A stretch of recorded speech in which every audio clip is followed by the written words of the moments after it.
I assumed Christmas dinner would be just another night of enduring my family's condescension until my brother's boss slammed a pen onto the table.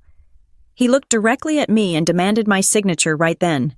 The room went silent because that document was not a holiday card, but a deed capable of ending my brother's career.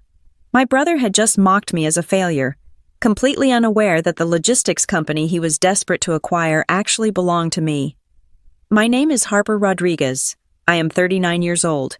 And if you looked at the seating chart for Christmas dinner at the Silver Peak Lodge, you would assume I was an afterthought. The name card placed at the far end of the table, right next to the drafty service entrance, was written in a slightly different calligraphy than the others, as if the host had only remembered my existence 5 minutes before the doors opened. The lodge itself was situated high in the mountains of Highlands, North Carolina, a place where the air was thin and the money was old. Outside, a light snow was dusting the fir trees, looking picturesque and serene. Inside, the atmosphere was suffocating. The private dining room was bathed in what the brochure probably called warm, amber light, designed to mimic the glow of a hearth. To me, it felt like being under an interrogation lamp that had been dimmed just enough to be polite. I took a sip of water. The wine had been flowing for 2 hours. A vintage Cabernet that my brother, Derek, had ordered with a loud performative snap of his fingers. I did not drink around my family. I needed my edges sharp. Derek Marlowe sat at the head of the table. He was 34, 5 years my junior. But he occupied space as if he were the patriarch of a dynasty that had spanned centuries. He was wearing a bespoke suit that cost more than my first car, the fabric shimmering slightly under the chandelier. He was currently in the middle of a monologue about his recent promotion at Greystone Freight Solutions, a logistics giant that moved everything from microchips to medical supplies across the eastern seaboard. "It is going to be a record-breaking quarter," Derek announced, his voice booming enough to rattle the crystal stemware. "The board is eating out of my hand. We are streamlining the distribution channels by 15%. 15%. Do you have any idea what that does to the bottom line?" My mother, Linda, leaned forward, her eyes glassy with adoration and too much wine. "You were always a visionary. Derek, even as a boy, you just see things other people do not." She cast a quick, darting glance at me when she said other people, a reflex she had honed over 3 decades. My father, Stuart, nodded in agreement, cutting into his prime rib with aggressive enthusiasm. "That is the Marlowe blood. We are builders. We are leaders. Not everyone has the stamina for the corporate world. Son, it is a shark tank." I kept my gaze fixed on the centerpiece, a sprawling arrangement of holly and white roses. I was wearing a simple charcoal sweater and black trousers, clothes that were clean, well-tailored, and entirely forgettable. That was the point. In my professional life, I ran a boutique consultancy firm in Raleigh that specialized in risk control and corporate restructuring. I was the person companies called when they were bleeding cash and did not know why. I found the leaks. I fired the dead weight. I saved businesses from bankruptcy. But to the people at this table, I was Harper, the one who did paperwork, the one who lived in a small apartment, the one who did not have a corner office or a company car. "And who is this gentleman?" my father asked, gesturing toward the man sitting to Derek's right. The man had been silent for most of the meal. He was older, perhaps 57 or 58, with silver hair cut with military precision and eyes that were the color of slate. He wore a suit that was significantly more expensive than Derek's, but he wore it with none of the flash. He looked like a man who understood that true power did not need to raise its voice. "This," Derek said, beaming as he placed a hand on the man's shoulder, "is the reason we are all eating at a 5-star lodge tonight. This is Wesley Carradine, the CEO of Greystone." My parents practically vibrated with excitement. The CEO, here, at their family Christmas dinner. It was the ultimate validation. "Mr. Carradine." My mother gushed. "What an honor. Derek speaks so highly of you." Wesley Carradine offered a polite, tight smile. He did not look at my mother. He was looking at the untouched wine glass in front of me. "Derek is a spirited executive," Wesley said. His voice was a low baritone, rough like gravel. "He insisted I join you. My family is on the West Coast this year. And Derek promised me a dinner I would not forget. He promised you a show. I thought, and now? It was time for the main event. Derek stood up, his face flushed with alcohol and arrogance. He clapped his hands together. Speaking of family, Derek said, turning his body so he was facing me. The motion was theatrical, a magician revealing his assistant. I want to introduce everyone properly. Wesley, you have met Mom and Dad. But this, he gestured a limp hand in my direction, is Harper. I looked up. I did not smile. I did not frown. I just waited. Harper is the... How do I put this kindly? Derek chuckled. A wet, ugly sound. She is the quiet one, the cautionary tale. My father laughed. It was a harsh bark of a sound. Don't be too mean. Son, Harper tries. She does, my mother added, her voice dripping with faux sympathy. She has her little job, checking boxes, filing forms. It is very administrative. Not everyone can handle the pressure of the big leagues like you. Derek, I felt the familiar tightening in my chest, the old scar tissue of 1,000 similar dinners rubbing against my ribs. I had played this role since I was 10 years old. The foil, the shadow that made Derek's light seem brighter. If I argued, I was hysterical. If I left, I was jealous. If I stayed silent, I was defeated. So I stayed silent. Derek, emboldened by the audience, took a step toward me. He looked at his boss, seeking approval. She is the failure of the family. Really? Derek said, his voice dropping to a conspiratorial whisper that was meant to be heard by everyone in the room. 39 and still pushing papers for peanuts. No ambition, no drive. I saw Wesley Carradine shift in his chair. He was not smiling. He was not nodding. He was watching Derek with an expression I recognized from my own work. It was the look of an auditor watching a manager try to explain a missing ledger. Then, Wesley turned his head. His eyes locked onto mine. It was an intense, probing stare. He was not looking at my clothes or my lack of jewelry. He was looking at my posture. He was looking at the way my hands were folded calmly on the table, not fidgeting, not clenching. He looked as if he were trying to place a face he had seen in a blurred photograph a long time ago. Derek did not notice the shift in the room's temperature. He was too busy enjoying his own cruelty. Come on, Harper, Derek said, waving his wineglass, sloshing a little red liquid onto the pristine white tablecloth. Say something to the CEO. Tell him about your exciting life of, what is it you do again? Data entry. I specialize in risk mitigation. I said softly. My mother sighed loudly. Boring. See, I told you. Derek laughed again. Exactly. She is great at the small stuff. If you need a permit filed or a typo fixed, Harper is your girl. But real business strategy vision, he tapped his temple. That is beyond her pay grade. Wesley Carradine cleared his throat. The sound was not loud, but it cut through Derek's laughter like a guillotine blade. Is that so? Wesley asked. Derek froze, sensing he might have misstepped, but he doubled down, assuming his boss was just playing along. Absolutely, Derek said. She is harmless. She is only good for signing meaningless papers that nobody else wants to read. The silence that followed was heavy. The music in the restaurant seemed to fade away. The clatter of silverware from other tables became distant white noise. Wesley Carradine reached down to the leather briefcase he had placed by his feet. The sound of the zipper opening was sharp and distinct. He pulled out a single, thick manila envelope. He did not look at Derek. He did not look at my parents. He placed the envelope on the table and slid it across the white linen. It stopped exactly 3 inches from my water glass. Then sign this, Wesley said. My parents looked confused. Derek looked like someone had just spoken to him in a language he did not understand. Excuse me, Derek asked, his smile faltering. Wesley ignored him. He kept his eyes on me. Your brother says you are good at signing papers. Harper, I have a transaction that has been stalled for 4 days. My legal team tells me we are blocked at the final acquisition stage. I need a signature to close the deal. I looked at the envelope. I did not reach for it yet. Wesley continued, his voice steady. I need the owner of the asset to sign off on the transfer of the logistics hub in Savannah. Derek let out a nervous laugh. Wesley, you are confused. Harper does not own anything.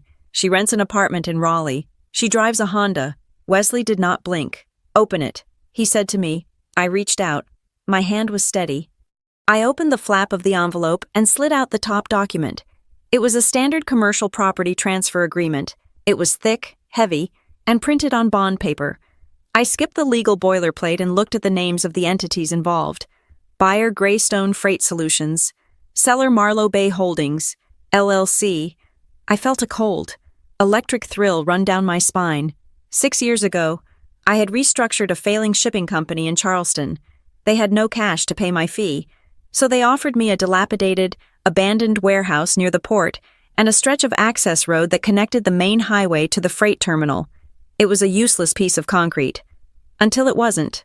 I had held on to it, quietly paying the property taxes, burying the ownership under an LLC named after a childhood vacation spot. I was the only one who remembered. Marlowe Bay.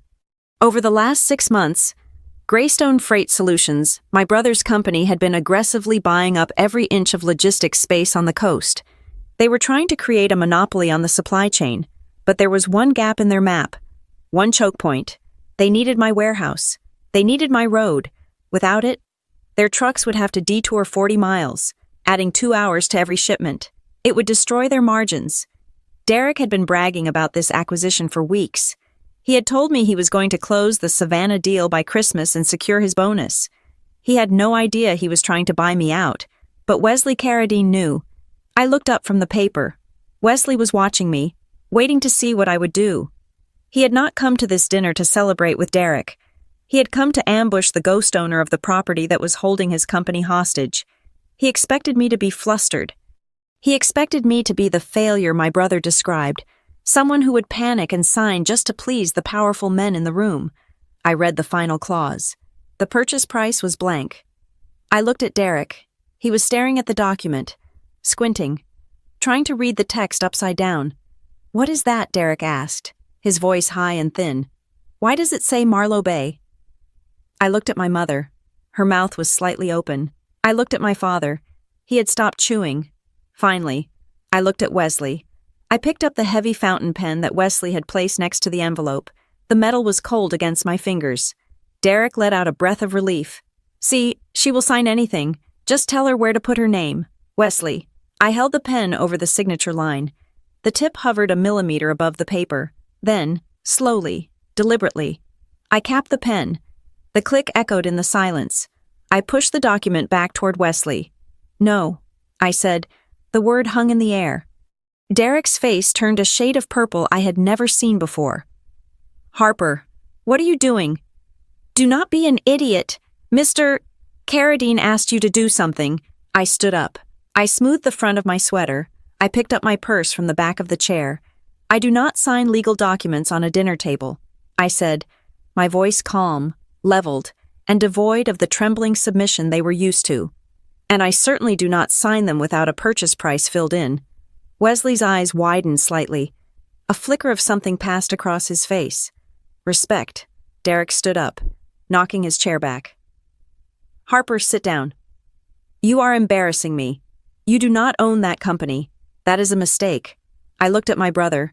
I looked at the man who had spent the last 2 hours and the last 30 years telling me I was nothing. "It is not a mistake." "Derek," I said. I turned to Wesley. "You want Marlowe Bay Holdings. You want the access road." Wesley nodded slowly. "I do." "Then you can make an appointment," I said. "My office opens at 9 in the morning. Bring a better offer." I turned my back on the table. "Harper," my mother shrieked. "You get back here." I walked toward the heavy oak doors of the private dining room. Behind me, the sound of the restaurant had died completely. Every head was turned.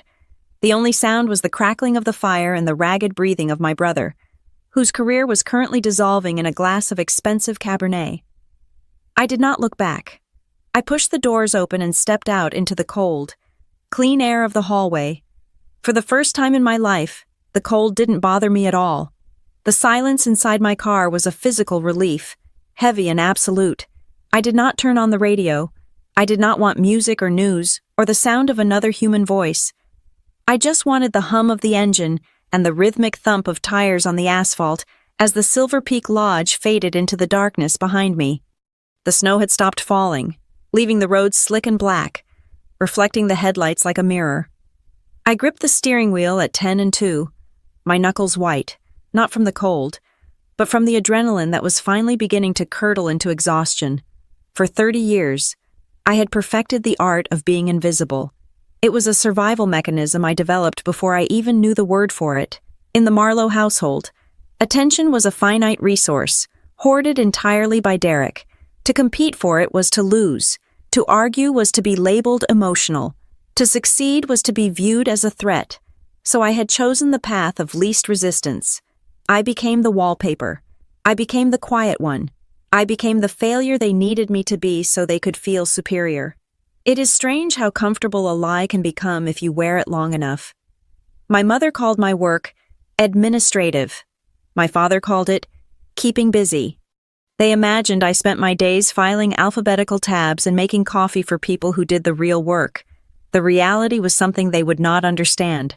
Even if I explained it to them with a slide deck, I am a cleaner, not of messes on the floor, but of messes on the balance sheets. My firm, Rodriguez Consulting, does not advertise. We do not have a shiny website with stock photos of people shaking hands. My clients find me when they are desperate. I am the person a board of directors calls when they realize their CEO has burned through 3/4 of capital with nothing to show for it. I am the person who walks into a manufacturing plant, looks at the supply chain, and points out exactly where 20% of the budget is leaking out the back door. I restructure debt. I negotiate with angry creditors. I fire the people who are draining the life out of a company. And I set up the systems that keep the lights on. It is not glamorous work. There are no galas. There are no ribbons to cut. It is grim, mathematical surgery. It requires a stomach for conflict and an eye for the microscopic details that everyone else misses. And that was the irony that had been eating at me for the last 6 months. The very skills my family mocked were the only reason Derek still had a job.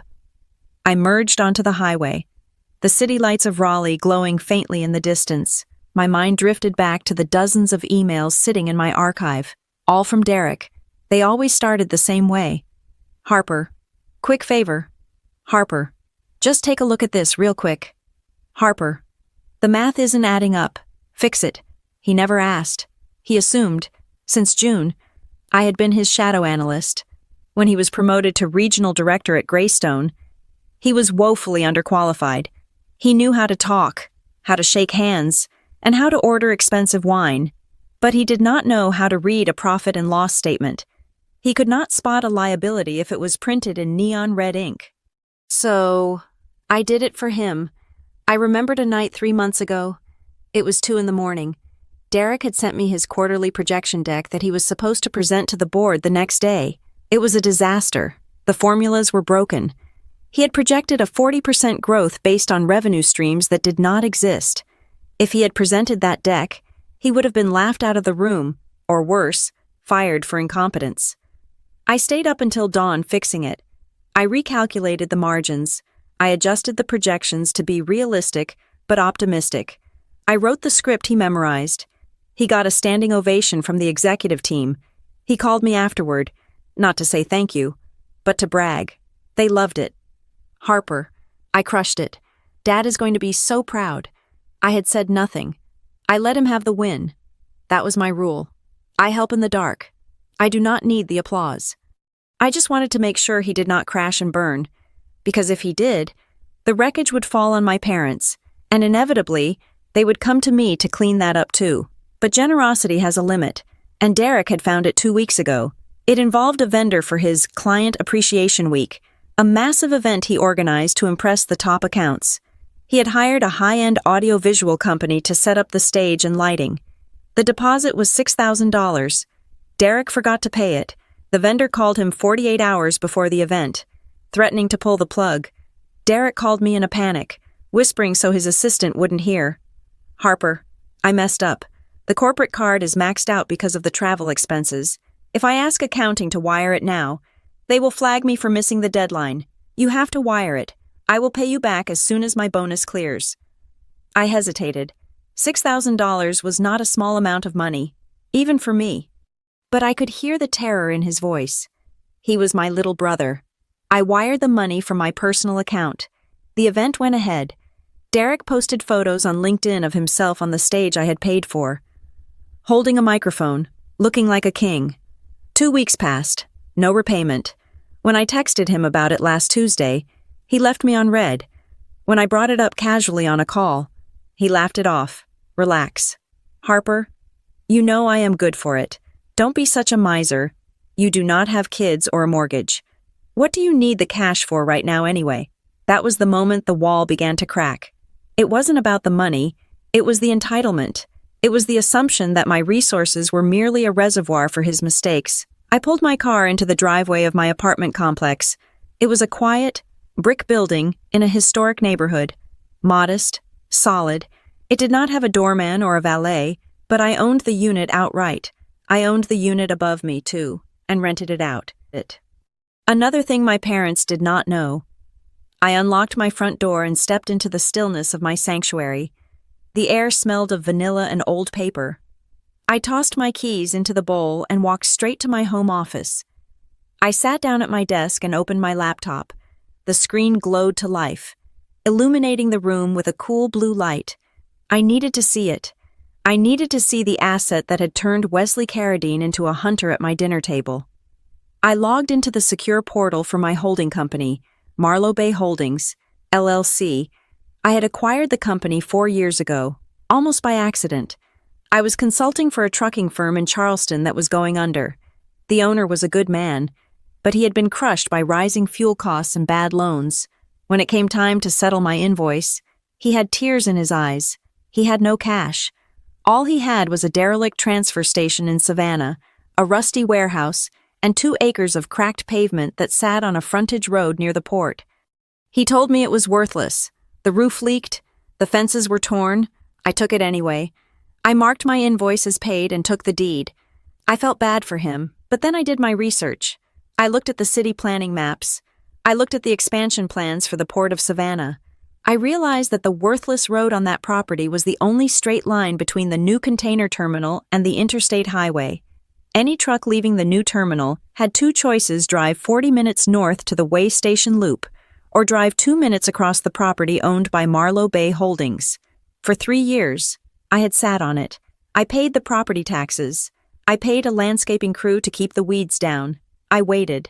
I knew Greystone Freight Solutions was expanding. I knew they were buying up property. I had seen the press releases, but I had not connected the dots until tonight. I pulled up the property records on my screen. The Savannah deal Derek had been bragging about was me. He had been negotiating with a ghost. He had been sending offers to a blind P.O. box in Delaware, getting rejected, and getting frustrated, never knowing that the stubborn landlord was the sister he mocked at dinner. Wesley knew. Though, I leaned back in my chair, tapping my finger on the desk. Wesley Carradine was a shark, but he was a smart shark. He hadn't brought that contract to dinner just to save time. He had done it to see the look on Derek's face. He had been testing us. He wanted to know if Derek knew. He wanted to see if Derek had the due diligence to know who owned the most critical asset in his acquisition pipeline, by revealing it at the table. Wesley had exposed Derek's incompetence in front of his parents, but he had also exposed me. I looked at the file on my screen. The most recent offer from Greystone was sitting in the digital queue. It was low, insultingly low. They were offering $2 million for a property that was worth at least $8 million to their operational efficiency over 5 years. I was about to close the window when something caught my eye. At the bottom of the screen, in the activity log, there was a red flag. System alert. Multiple failed login attempts. My stomach tightened. I clicked on the details. Someone had tried to access the digital signature portal for Marlowe Bay Holdings, the portal I used to authorize heavy transfers and verify deeds. The attempts had happened 3 days ago. The IP address was local. I traced it. It wasn't a sophisticated hack. It wasn't a Russian bot farm. It was a residential IP provider in Raleigh. I cross-referenced the time of the login attempts with my text history. 3 days ago, Tuesday, 9 o'clock at night, I scrolled through my messages. Tuesday, 8:58 p.m., a text from Derek. Hey, what is the password you use for the family Netflix account again? The one with the capital letter. I froze. I used a variation of that password for my low-security accounts, not for my banking, and certainly not for my business portals. But if someone was guessing, if someone was trying to brute force their way in using variations of Marlowe or my birth year, I looked at the log again. User attempted password, Marlowe 1985. User attempted password, Harper M. User attempted password, Family First 1. They were guesses, personal guesses. Derek knew I helped businesses. He knew I handled contracts. He didn't know I owned the land, but he knew I had access to things, or maybe he knew more than I thought. Had he seen a document on my screen when he visited last month? Had he seen a piece of mail? If he knew I was Marlowe Bay Holdings, why didn't he just ask me to sell, unless he didn't want to buy it? I looked at the document Wesley had tried to make me sign. The purchase price had been blank. If I had signed that document blindly, as they expected the dumb sister to do, the price could have been filled in later. It could have been filled in as $1, or if someone could forge a digital signature. I felt a chill that had nothing to do with the winter air outside. This wasn't just about him being a bad brother. This wasn't just about him stealing my money for a vendor deposit. This was about him trying to steal an asset worth millions because he needed a win to save his career. I opened the security settings and enabled a 3-step authentication protocol. I set up a trap notification that would ping my phone the second that IP address tried to ping the server again. I stared at the blinking cursor. My brother had sat across from me tonight, eating prime rib, calling me a failure, all while he had been secretly trying to break into my digital life to steal the very thing that gave me power. He didn't just want me to be a failure. He needed me to be one, so he could take what was mine. I whispered into the empty room, my voice shaking with a rage I was finally allowing myself to feel. Derek, what exactly were you planning to do with my name? The morning sun hit the pavement outside my office with a glare that felt more like an interrogation light than a new day. My office was located in a converted industrial park on the edge of Raleigh, a modest brick building sandwiched between a dental supply warehouse and a graphic design studio. It was not the kind of place where limousines parked. Yet, when I arrived at 8:45, a sleek black sedan was already idling at the curb. The engine purred with a low, expensive rumble that vibrated in my chest as I unlocked the front door. I did not have a receptionist. I did not have an assistant. I turned on the lights, started the coffee machine, and before the first drop had hit the pot, the bell above my door chimed. Wesley Carradine walked in. He looked different than he had at the dinner table. Without the tuxedo and the social pretense, he looked sharper, more dangerous. He was wearing a navy suit that fit him like armor, and he carried a thick leather folder under his arm. He did not say hello immediately. Instead, he took a slow, deliberate lap around my small reception area. I stayed behind my desk, watching him. I did not offer him coffee. I did not offer him a seat. I just waited. He stopped in front of the framed certificates on my wall. There were not many, but they were significant.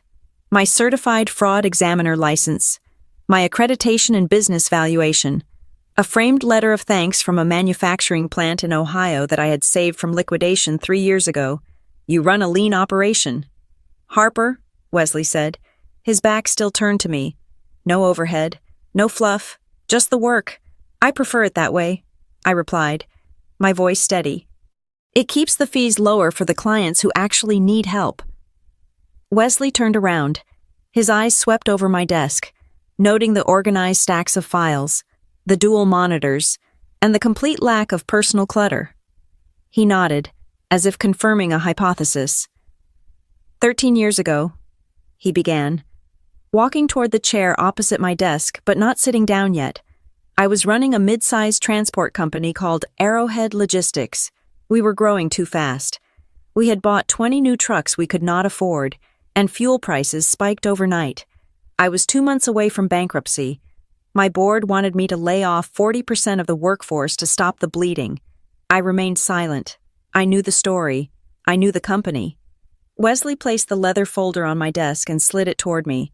I hired a remote consultant, he continued, a young analyst who refused to meet in person because she said she worked better without the noise of corporate politics. She went through my books for 3 nights straight. She came back with a plan that did not involve firing a single driver. Instead, she found that we were hemorrhaging money through inefficient route planning and a maintenance vendor who was overcharging us by 200%. He tapped the folder with his index finger. I opened it. Inside was a bound report. The paper yellowed slightly with age. The formatting was austere, Helvetica font, 12-point, bold headers. It was identical to the reports I produced today. I looked at the cover page. Strategic Cost Reduction Plan, Arrowhead Logistics, and at the bottom, in small print, prepared by H. Rodriguez. I was 26, I said softly. I was working out of my dorm room while finishing my master's degree. Wesley nodded. You saved my company. Harper, you told me to cut the leaks, not the people. And when I tried to pay you the bonus you deserved, you refused it. You sent me an invoice for the standard hourly rate and added a note that said, and I quote, just pay your drivers what they are worth and stop cooking the maintenance logs. He sat down then, leaning back in the chair with a sigh that sounded like it had been held in for a decade.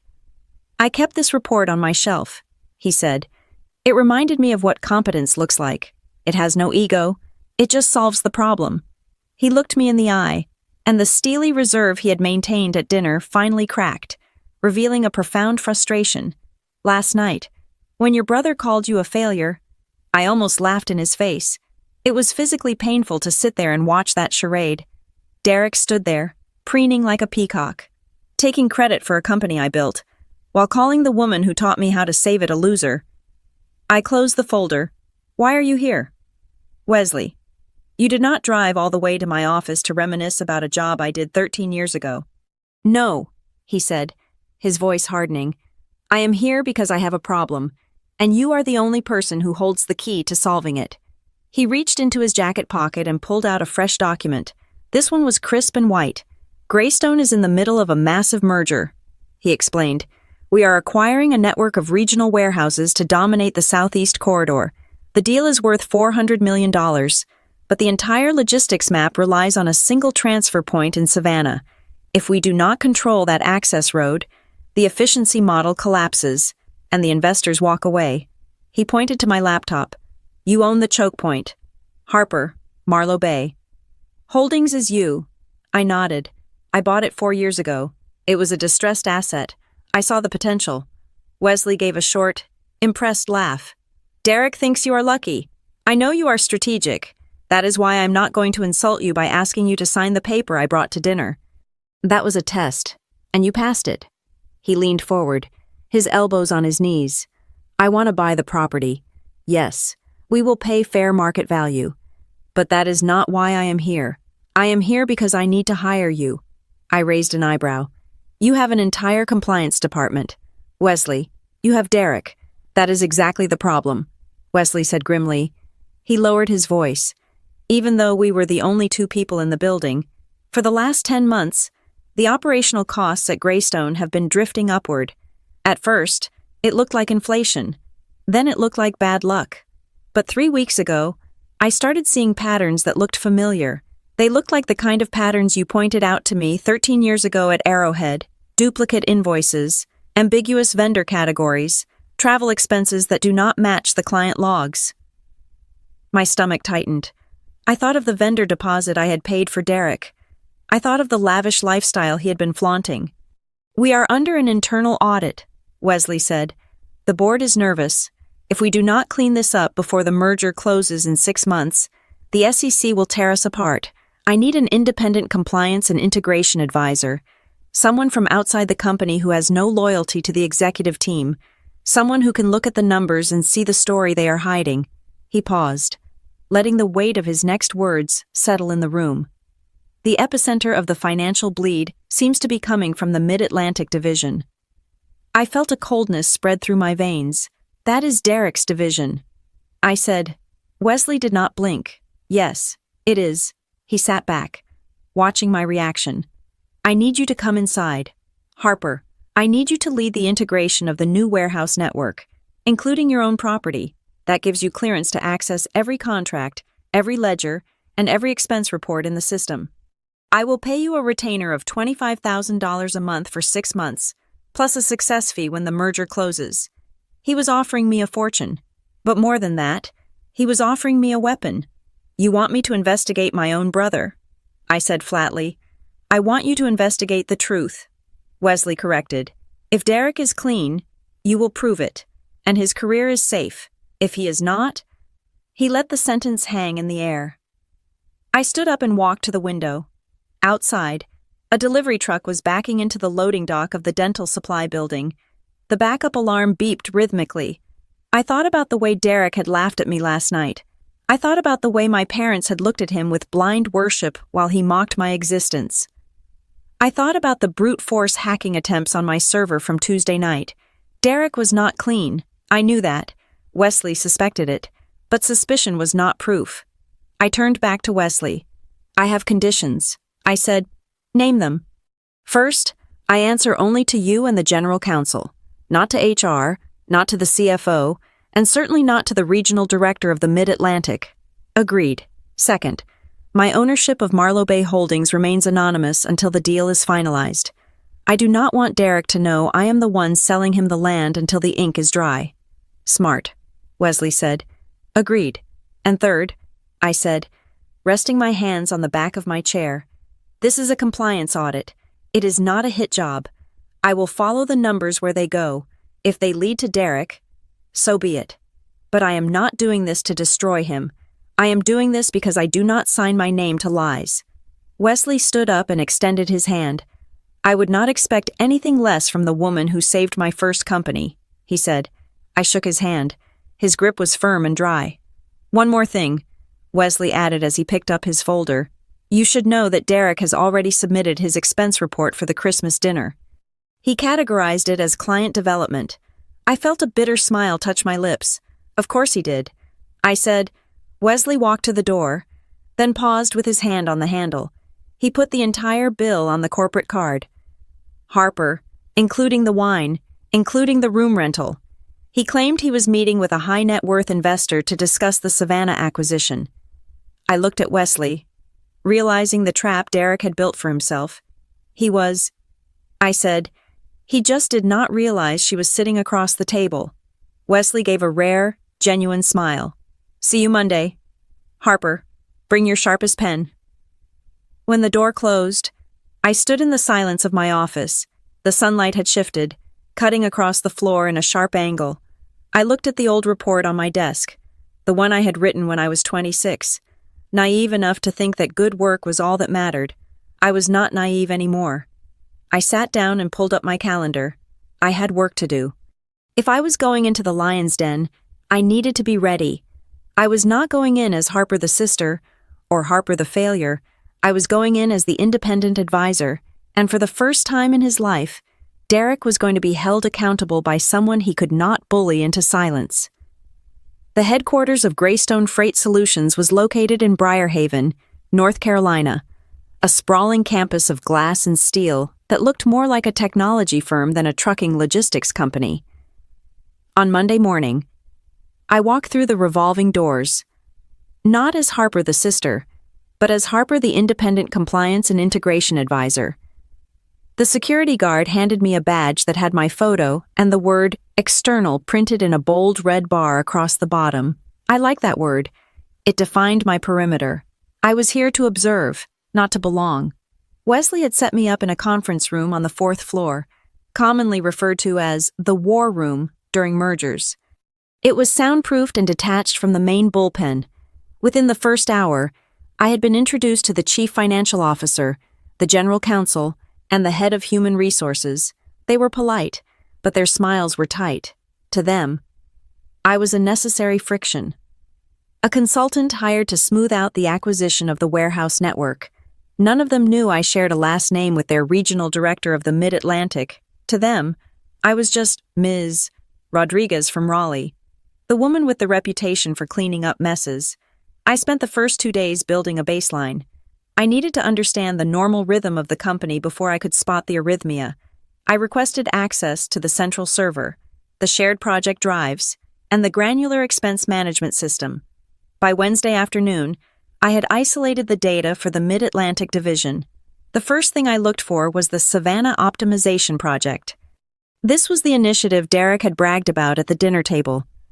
the visionary plan that had supposedly convinced the board to pursue the acquisition of my warehouse.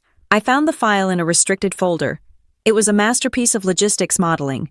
The slide deck was 70 pages of detailed risk analysis, route simulations, and cost-benefit projections. It was brilliant. It was also completely beyond Derek's intellectual capacity. I right-clicked on the file and opened the metadata properties. Created by Ethan Cole. Total editing time: 140 hours. Last modified by Derek Marlowe. Modification time 10 minutes. I dug deeper into the email archives. I found a thread starting back in August. Ethan Cole, a junior analyst who had been with the company for less than a year, had sent the initial draft to Derek with the subject line, "Proposal for Coastal Route Efficiency." Derek's reply was curt, "Do not share this with anyone yet.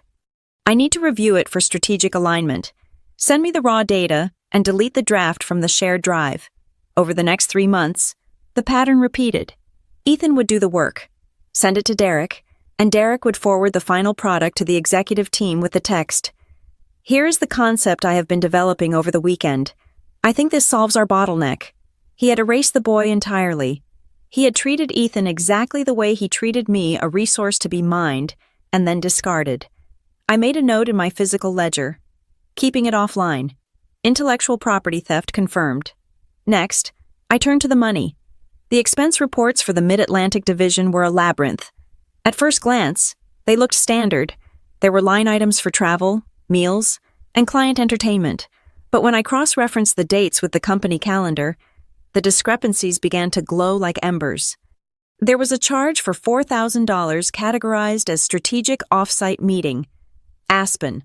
The date for this meeting coincided with a week when there were no client meetings scheduled in Colorado. I pulled the receipt image. It was for a ski lodge. The guest list was not attached, but the room service bill included 4 bottles of champagne and a spa treatment for 2. There was another charge for $2,500 labeled vendor gift. I traced the SKU number on the invoice. It was a designer handbag from a boutique in Charlotte. Greystone's vendor policy strictly limited gifts to $100. Then, I found the dinner.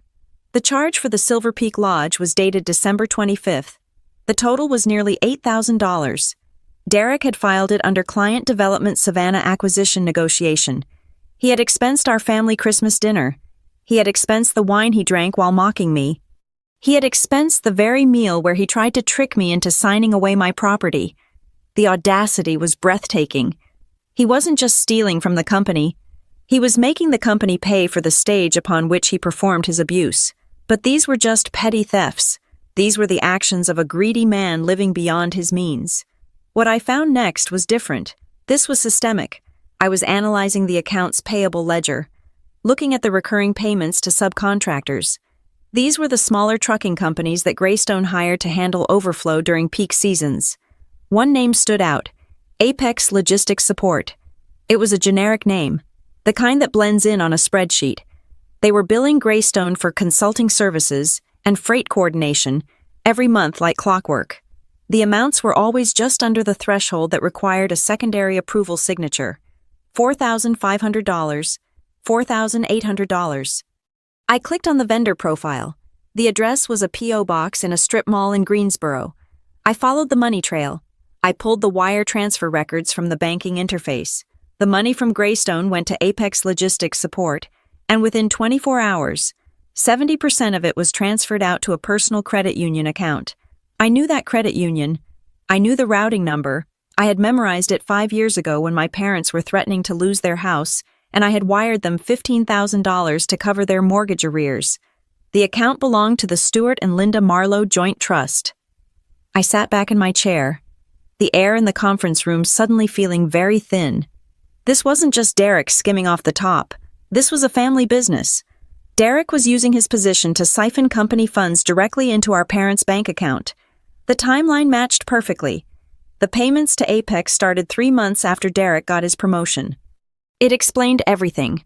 It explained why my parents were so desperate to keep Derek on his pedestal. It explained why my father had said, "He is the future of this family." He was their pension plan. He was stealing from his employer to fund their retirement, and they were cheering him on while calling me a failure for earning an honest living. I felt a wave of nausea, followed by a cold, hard clarity. They were all in on it. The dinner wasn't just a social gathering. It was a meeting of accomplices. I printed the wire transfer logs and walked up to the executive suite. Wesley was on a call, but he waved me in immediately. He hung up and looked at my face. "You found it," he said. It was not a question. I placed the paper on his desk. "It is worse than expense fraud." "Wesley," I said, keeping my voice low, "he is running a shell company vendor scheme, and the beneficiaries are his parents." Wesley picked up the paper and studied the numbers. He did not look surprised, only resigned. "I suspected the vendor kickbacks," he admitted, "but I could not prove where the money was going once it left the shell account. I did not have your knowledge of the personal banking details." He looked up at me. "I have been tracking the losses for 10 months. Every time I tried to audit the department, Derek would claim I was micromanaging or that the missing funds were due to market volatility. I knew I needed someone who could recognize the personal signature of the fraud." He paused. "I am sorry. Harper, I know this is your family. They forfeited that title a long time ago." I said, "I want to finish this. I need to close the loop on the project theft. I need a witness." Wesley nodded. "Use the small conference room on the second floor. It has no cameras inside, but the hallway is monitored. I will make sure legal is ready when you have the affidavit." I went back down. I looked up Ethan Cole in the employee directory. He was listed as a junior analyst, cubicle 4B. I sent him a message via the internal chat system. "Ethan, this is Harper Rodriguez. External compliance. Please meet me in conference room 202 in 10 minutes. Bring your laptop." When Ethan walked in, he looked like he was about to face a firing squad. He was young, maybe 24, with messy hair and a tie that was slightly askew. He clutched his laptop to his chest like a shield. "Sit down." "Ethan," I said gently. He sat. "Am I in trouble?" he asked, his voice cracking. "No," I said, "but Derek Marlowe is—" Ethan flinched at the name. I turned my laptop around and showed him the metadata from the Savannah Optimization Project. "I know you wrote this, Ethan. I know you did the modeling. I know you did the risk assessment. And I know Derek took my name off the file before he sent it to the board." Ethan looked down at his hands. He did not deny it. "He told me it was standard procedure." Ethan whispered. "He said that junior analysts do not present to the board. He said if I let him pitch it, he would get the budget approved, and then he would promote me to senior strategist and give me a $10,000 bonus." "And did he?" I asked. Ethan laughed bitterly. "No, once the project was approved, he stopped answering my emails. When I asked about the bonus last week, he told me I should be grateful I still had a job and that I needed to be a team player." He looked up at me, his eyes wet with frustration. "He stole 6 months of my life. That model was my idea." I slid a piece of paper across the table. "This is a statement of fact," I said. "I want you to write down exactly what you just told me, dates, times, and the content of the conversations. If you do this, I can guarantee that your name will be put back on the work. You will be recognized as the author of the Savannah Project." "You can do that," he asked. "I am the one advising the CEO on the integration." I said, "Yes, I can do that." Ethan took the pen. For the first time since he walked in, he looked hopeful. After Ethan left, I spent the rest of the afternoon compiling the final pieces of the puzzle. I had the theft of funds, the theft of intellectual property, and the misuse of company assets. It was enough to fire Derek 10 times over. But as I was archiving the email evidence, I found something that made my blood run cold. I was searching for any external communications Derek had sent to my firm's domain, checking to see if he had ever forwarded sensitive data to me during the months I was helping him. I typed Rodriguez into the search bar.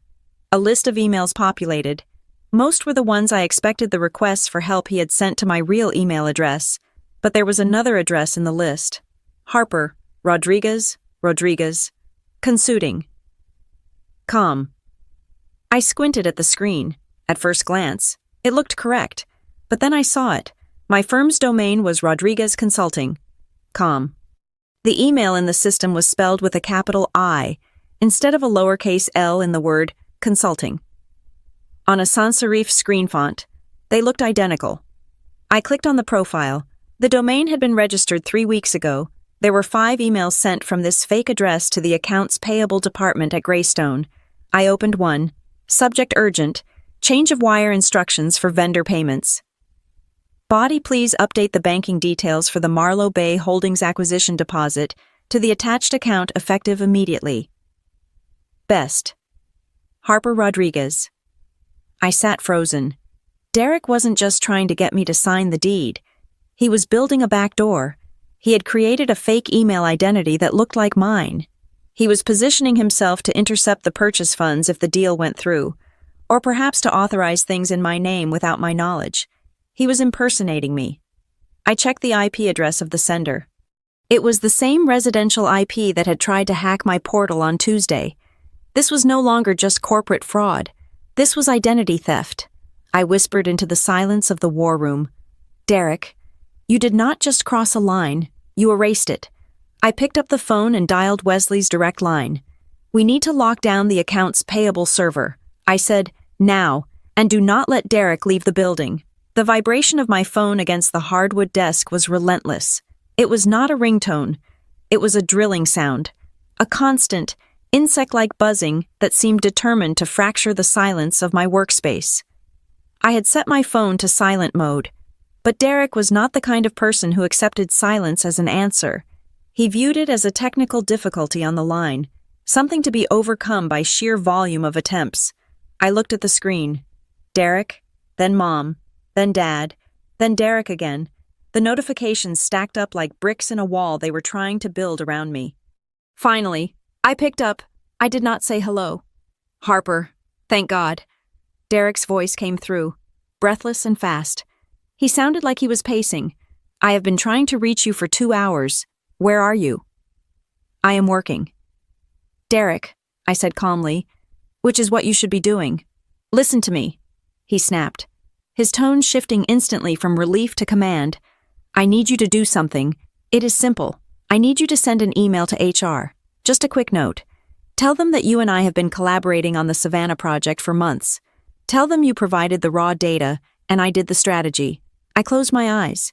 He was trying to rewrite the history of Ethan Cole's work. He wanted me to be his alibi for the intellectual property theft. I cannot do that. I said, why not? He demanded, you help me all the time. You fixed the Q3 deck. You paid the vendor. This is the same thing. Just say you were a silent partner. It makes sense. You are a consultant. It covers the gaps in the edit logs. It is not the same thing. Derek, I helped you fix your mistakes. I will not help you steal credit for someone else's labor. Harper, do not be self-righteous. You are going to ruin me. If they think I farmed out the strategy to a junior analyst, I lose the bonus. I lose the promotion. And if I lie for you, I lose my license. I said. The line went quiet for a second, and then his voice dropped, becoming low and venomous. You are enjoying this, aren't you? You have always been jealous. You want to see me fail so you can finally feel big. I hung up. 10 seconds later, the phone buzzed again. Mom. I knew I should not answer. I knew the script by heart. But some part of me, the part that was still a little girl wanting to be seen, pressed the green button. Harper. My mother sobbed. She did not even say my name. She just wailed it. How could you? Your brother is sick with worry. He says you are working with the people who are trying to fire him. I am doing my job. Mom. Your job is to support your family, she screamed. Her voice cracked. We are a team. We survive together. Derek is the only one who takes care of us. He is the one who pays for the trips. He is the one who is going to pay off the house. If he loses this job, we lose everything. He is stealing. Mom, I said, my voice trembling slightly. He is creative, she retorted. That is how business works. You are too rigid. You always have been. You with your little rules and your little ledgers. You do not understand how the real world operates. You have to bend things to survive. Give the phone to your father. I said. There was a shuffling sound, and then my father's voice came on. It was cold, detached, the voice of a judge passing a sentence. Fix this. Harper? Dad. He has embezzled company funds. I do not want to hear the technicalities. He cut me off. Your brother has potential. He has a future. He is going to be a CEO one day. You are a worker bee. That is fine. We accept that. No. But do not drag the queen down just because you cannot fly. The metaphor was so absurd, so cruel, that I almost laughed. He is not a queen. Dad. He is a criminal. You are dead to us if he loses this job. My father said. The line went dead. I sat there for a long time, listening to the silence of the room. It hurt. Of course it hurt. But it was a clean pain. It was the pain of a bone breaking so it could finally be set right. They had drawn the line in the sand. They had chosen their side. They had chosen the lie because the lie paid the bills. I looked at the file on my screen. Apex Logistics Support, the shell company, the wire transfers to my parents' trust. My father knew exactly where the money came from. He wasn't defending Derek's potential. He was defending his own income stream. At noon, Derek texted me. Starbucks on 4th and Main, 15 minutes, or I come to the office and make a scene. I went. The cafe was crowded with the lunch rush, the air thick with the smell of roasted beans and wet raincoats. Derek was sitting at a corner table. He looked terrible. His tie was loosened. His eyes were bloodshot. And he was tapping his foot against the floor leg with a nervous, frantic energy. He did not stand up when I approached. He slid a piece of paper across the table before I had even pulled out my chair. Read this, he said. I looked at the paper. It was a typed script. To whom it may concern I, Harper Rodriguez, verify that I have acted as an external advisor to Derek Marlowe regarding the Savannah Optimization Project. The concepts presented were a result of our joint brainstorming sessions. I pushed the paper back. I am not signing this. Derek, he leaned forward, his hands gripping the edge of the table. I will pay you, he hissed. I will pay you double whatever fee you want. I know you like money.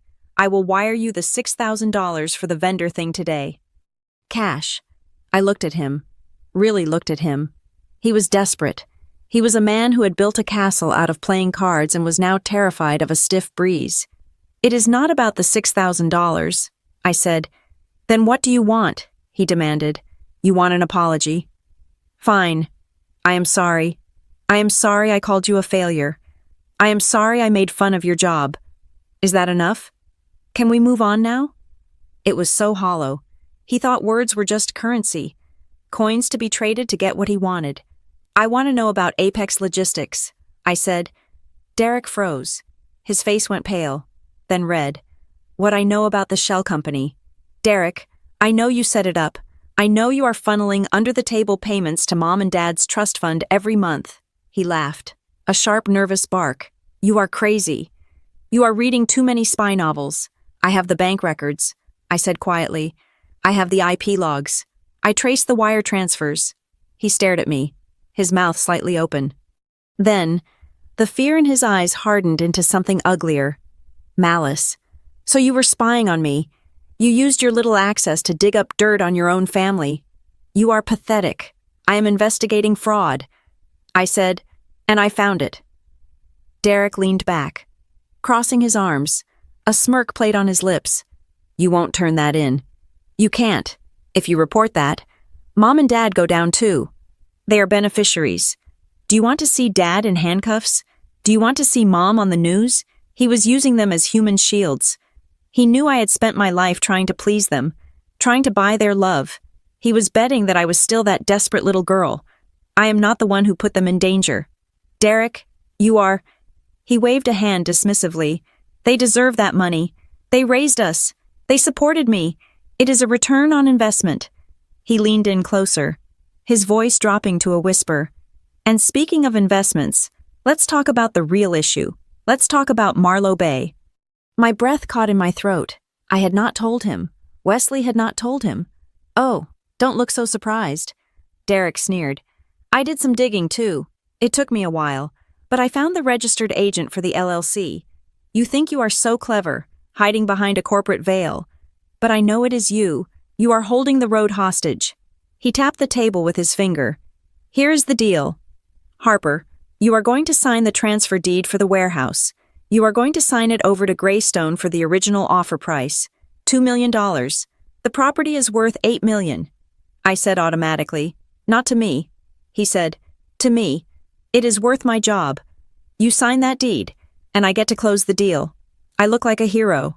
The board forgets about the little accounting errors because I delivered the crown jewel. He paused, a cruel smile spreading across his face.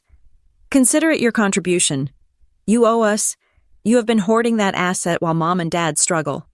If you sign it, I will make sure they know you helped. I will tell them you saved the family. Isn't that what you want? To be the hero for once? I looked at my brother. I saw the manipulation, the entitlement, the absolute lack of moral compass. He truly believed that my property, my hard work, my assets were just extensions of his own inventory. I stood up. I do not owe you a damn thing. Derek, he grabbed my wrist. His grip was hard. If you walk away, he hissed, I will make your life a living hell. I will tell everyone you used your position to insider trade. I will tell them you stole confidential data. Who are they going to believe, the successful director or the jealous sister I pulled my arm free? They are going to believe the evidence, I said. I walked out of the cafe. My wrist throbbed where he had grabbed me. I did not look back, but I could feel his eyes boring into my spine. That night, the storm broke. Rain lashed against the windows of my apartment, turning the world outside into a blurred gray smear. I sat in my home office, the only light coming from my 3 monitors. I had set up a perimeter. I knew Derek was desperate. Desperate men do stupid things. At 10 o'clock, the alert chimed. It was a soft sound, a ping that echoed in the quiet room. I looked at the center monitor. The security dashboard for my digital signature provider was flashing red. Alert: unauthorized access attempt detected. Target private key. H. Rodriguez. Action document signing request. Someone was trying to access my cloud-based digital signature. They were trying to bypass the password and execute a signature on a pending document. I opened the log. The attacker was using a credential stuffing tool, firing hundreds of password combinations a second at the firewall. It was a brute force attack. Crude, aggressive. I watched the lines of code scroll by.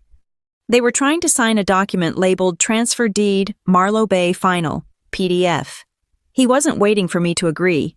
He was trying to forge my signature electronically. If he succeeded, he could submit the document to Greystone's legal team in the morning, claim the deal was closed, and by the time I contested it, the merger would be moving forward and the money would be in his control. I typed rapidly, my fingers flying across the mechanical keyboard. Command lockdown. Action, revoke all active tokens. Action, enable biometric requirement. I severed the connection. The red flashing stopped. The attack was blocked. Then, I initiated the trace. I needed to know where he was. If he was at home, it was a personal crime. But if he was somewhere else, I ran the packet capture script I had prepared earlier. I filtered out the noise. I isolated the source IP address of the attacker. The numbers resolved on the screen. IP address, 1045 Chuego, 88. ISP Greystone. Corporate network node, GB admin workstation 04. My heart hammered against my ribs. He was not at home. He was at the office. He was using his corporate computer, the one issued to him by Greystone, to try and hack the external auditor hired to investigate him. He was so arrogant, so convinced of his own immunity, that he didn't even bother to hide his digital footprint. Or perhaps he thought that because he was a director, the IT security rules didn't apply to him. My phone lit up on the desk. A text message. Derek. You do not understand who you are fighting. You are just a speed bump. I will go through you. I looked at the text. Then I looked at the screen where his IP address was glowing in neon green. He was right about one thing. I was not a speed bump. I took a screenshot of the log. I saved the packet trace. I exported the file to an encrypted drive. I whispered to the empty room, feeling a cold, final resolve settle over me. I am not a speed bump. Derek, I am the wall, and you just drove straight into it at full speed. The fluorescent lights of the war room hummed with a low, electric buzzing sound that seemed to drill directly into my temples. It was Tuesday morning, 3 days after the dinner at Silver Peak Lodge, and the silence in the office was deceptive. To the rest of the employees at Greystone Freight Solutions, it was just another Tuesday. To me, It was the calm before a controlled demolition. I logged into the secure shared drive that the IT department had isolated for my audit. I expected to see the usual folders: expenses, vendor contracts, payroll logs. Instead, I saw a new folder sitting at the top of the directory, created at 3 a.m. the previous night. The folder was named External Consultation Logs, Confidential. My stomach gave a small, cold lurch. I had not created that folder. I double-clicked it. Inside were 20 PDF files, formatted to look like email chains. I opened the first one, from Harper, Rodriguez at Rodriguez Consuiting. Com to Derek, Marlowe Greystone Freight. Com date, September 14th. Subject: rebudget allocation strategy. Derek, regarding the excess funds from the Q3 marketing budget, I recommend we channel them through the Apex Logistics vendor account. We can classify it as prepaid consultation to avoid the CapEx triggers. This should clear the way for the bonuses. Just make sure the invoices are under $5,000 to bypass the secondary approval signature. Best, Harper. I stared at the screen. The blood drained from my face, leaving my skin cold. The email was a fabrication, a clumsy, theatrical forgery. The tone was wrong. I never used phrases like bypass secondary approval in writing. It sounded like a bad movie script written by someone who thought they knew how white-collar crime worked. I opened the next one, and the next. There were dozens of them. They painted a clear, damning picture. According to these files, I was not the auditor, I was the architect. They suggested that I had been coaching Derek for months on how to embezzle money from the company, using my knowledge of compliance loopholes to help him steal. I understood his play immediately. It was the mutually assured destruction defense. If he went down, he was going to drag me down with him. He wanted to make it look like the external investigator was actually a co-conspirator. If Greystone tried to fire him, he would release these emails, claiming that the entire audit was a sham designed to cover our tracks. He was banking on the company being so terrified of the scandal that they would bury the whole thing and let him walk away with a severance package. I did not slam my laptop shut. I did not scream. I did not call him. I went to work. I opened the digital forensics toolkit on my secure drive. I needed to prove these were fake, and I needed to do it before lunch. I right-clicked on the source file for the emails. I selected View Header Information. Derek had made a critical error. He had created these emails by using a spoofing tool that generated a PDF output, but he had uploaded them to the server from a single location. I looked at the creation timestamps. File 1, created 3:14 a.m. File 2, created 3:15 a.m. File 3, created 3:16 a.m. He had generated 6 months of correspondence in 20 minutes. Real email chains have messy metadata. They have different server routings, different encoding standards depending on the device used, and inconsistent time gaps. These were sterile. They were identical twins born 1 minute apart. But I needed more than just timestamps. I needed to link the fake domain to him. I pulled up the registry information for rodriguezconsuiting.com. The capital I trick was still there, mocking me. The domain was registered through a shell service in Panama that promised anonymity. Most people would stop there. But I knew that anonymity services required a recovery email address in case the user lost their password. I ran a reverse query on the domain's DNS records, looking for the SOA, the Start of Authority record. Sometimes, lazy registrars left the administrative contact email visible in the raw data. It was redacted. I tried a different angle. I looked at the payment confirmation code embedded in the receipt data that Derek had foolishly saved in his own personal folder on the company drive, the same folder where he kept his fantasy football rosters. I cross-referenced the transaction ID. The domain had been paid for using a prepaid Visa card. Smart. But the account creation for the domain registrar required a mobile verification.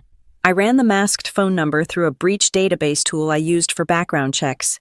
It was a burner app number, untraceable. I leaned back, frustrated. He had covered his tracks better than I expected. Then, I saw it. A tiny, insignificant detail in the password recovery logs for the spoofing software he had used. When he set up the account to generate the fake emails, the system had asked for a backup email. The address listed was dmars89yahoo.com. I smiled. It was a cold, sharp smile. dmars89. It was the email address Derek had used in high school. It was the email address he used for his Xbox Live account. It was the email address he used to sign up for the family newsletter that Aunt Marlene sent out every Christmas. He had fallen back on muscle memory.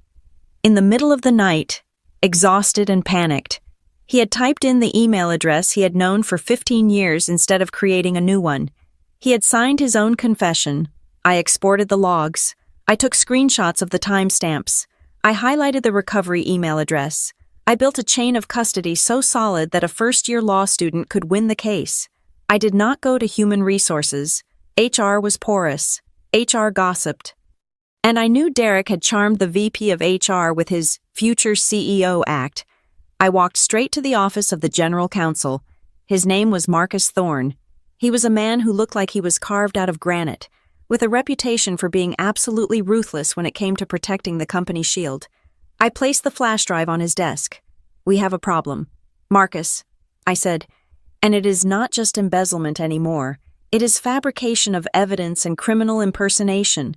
Marcus listened as I walked him through the forensic trail. He looked at the fake emails. He looked at the recovery address. He looked at the timestamps. When I finished, he did not look angry. He looked lethal.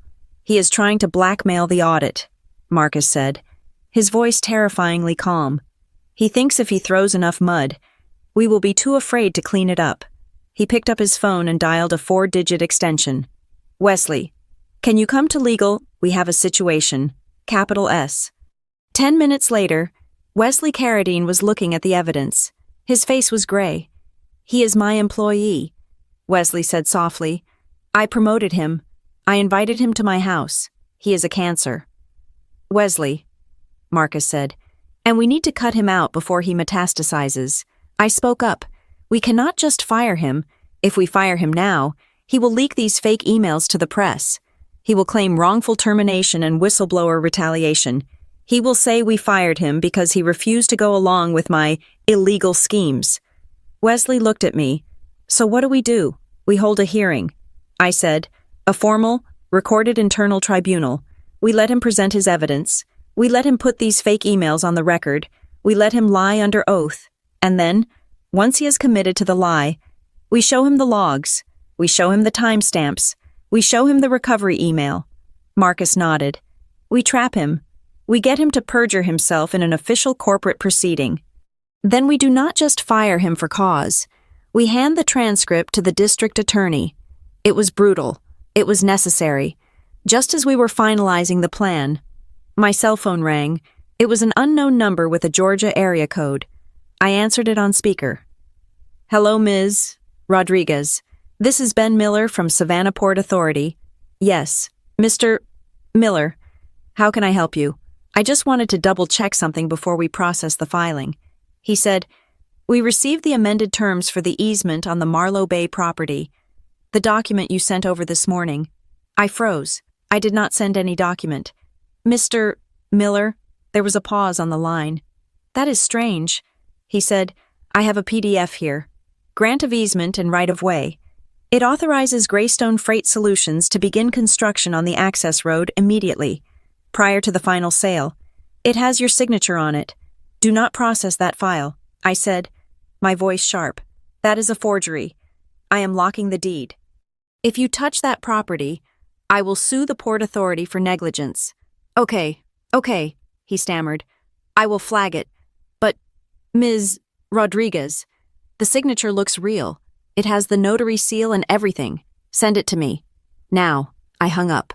2 minutes later, the email arrived. I opened the attachment. It was a scanned document. At the bottom, there was my signature. Harper Rodriguez. It looked perfect. The loop of the H, the sharp cross of the T. But I knew my hand. I pulled up a copy of my actual notarized signature from my driver's license renewal. I zoomed in on the image from the Port Authority. I looked at the pen pressure. When I write, I press hard on the downstrokes. The ink bleeds slightly into the paper. The signature on the PDF was uniform. The lines were the same thickness all the way through. It lacked the dynamic variation of a human hand. It was a trace. Someone had taken a high-resolution photo of my signature, perhaps from the Christmas card I sent to my parents last year, and used digital software to overlay it onto the document, but they had messed up the slant. My signature tilts 12 degrees to the right. This one was perfectly vertical, as if the person pasting it had used the automatic alignment tool in Photoshop to straighten it out. "Derek," I whispered, "you are so lazy. Even in your crimes. You cut corners." He was trying to steal the land out from under me before the hearing. He wanted to give Greystone the road so that even if he got fired, the deal would be done, and he could claim he delivered the asset. I looked up at Wesley and Marcus. "He just tried to file a forged deed with a government agency." I said, "That is a felony." Marcus picked up the phone again. "Secure the evidence room," he told his secretary, "and call security. I want the executive conference room swept for bugs. We are doing this tomorrow." Later that afternoon, I met Ethan Cole in the stairwell. He looked nervous, constantly checking over his shoulder. "He knows something is happening," Ethan whispered. "He is walking around the office telling people that he is about to close the biggest deal in company history. He told the sales team that he has leverage over the external auditor." "What exactly did he say?" I asked. He said. Ethan hesitated. He said, "I just have to drag Harper into the mud a little bit. She is family. She won't fight back, and the company won't dare make a scene if it involves their own consultant. They will just pay us both off to go away. He thinks I am collateral damage." I said, "He thinks you are a pawn," Ethan corrected. "He laughed about it. He said you were too weak to play the game." I felt a cold calm settle over me. It was the same feeling I had when I looked at a balance sheet and found the error that would save a company. It was the certainty of truth.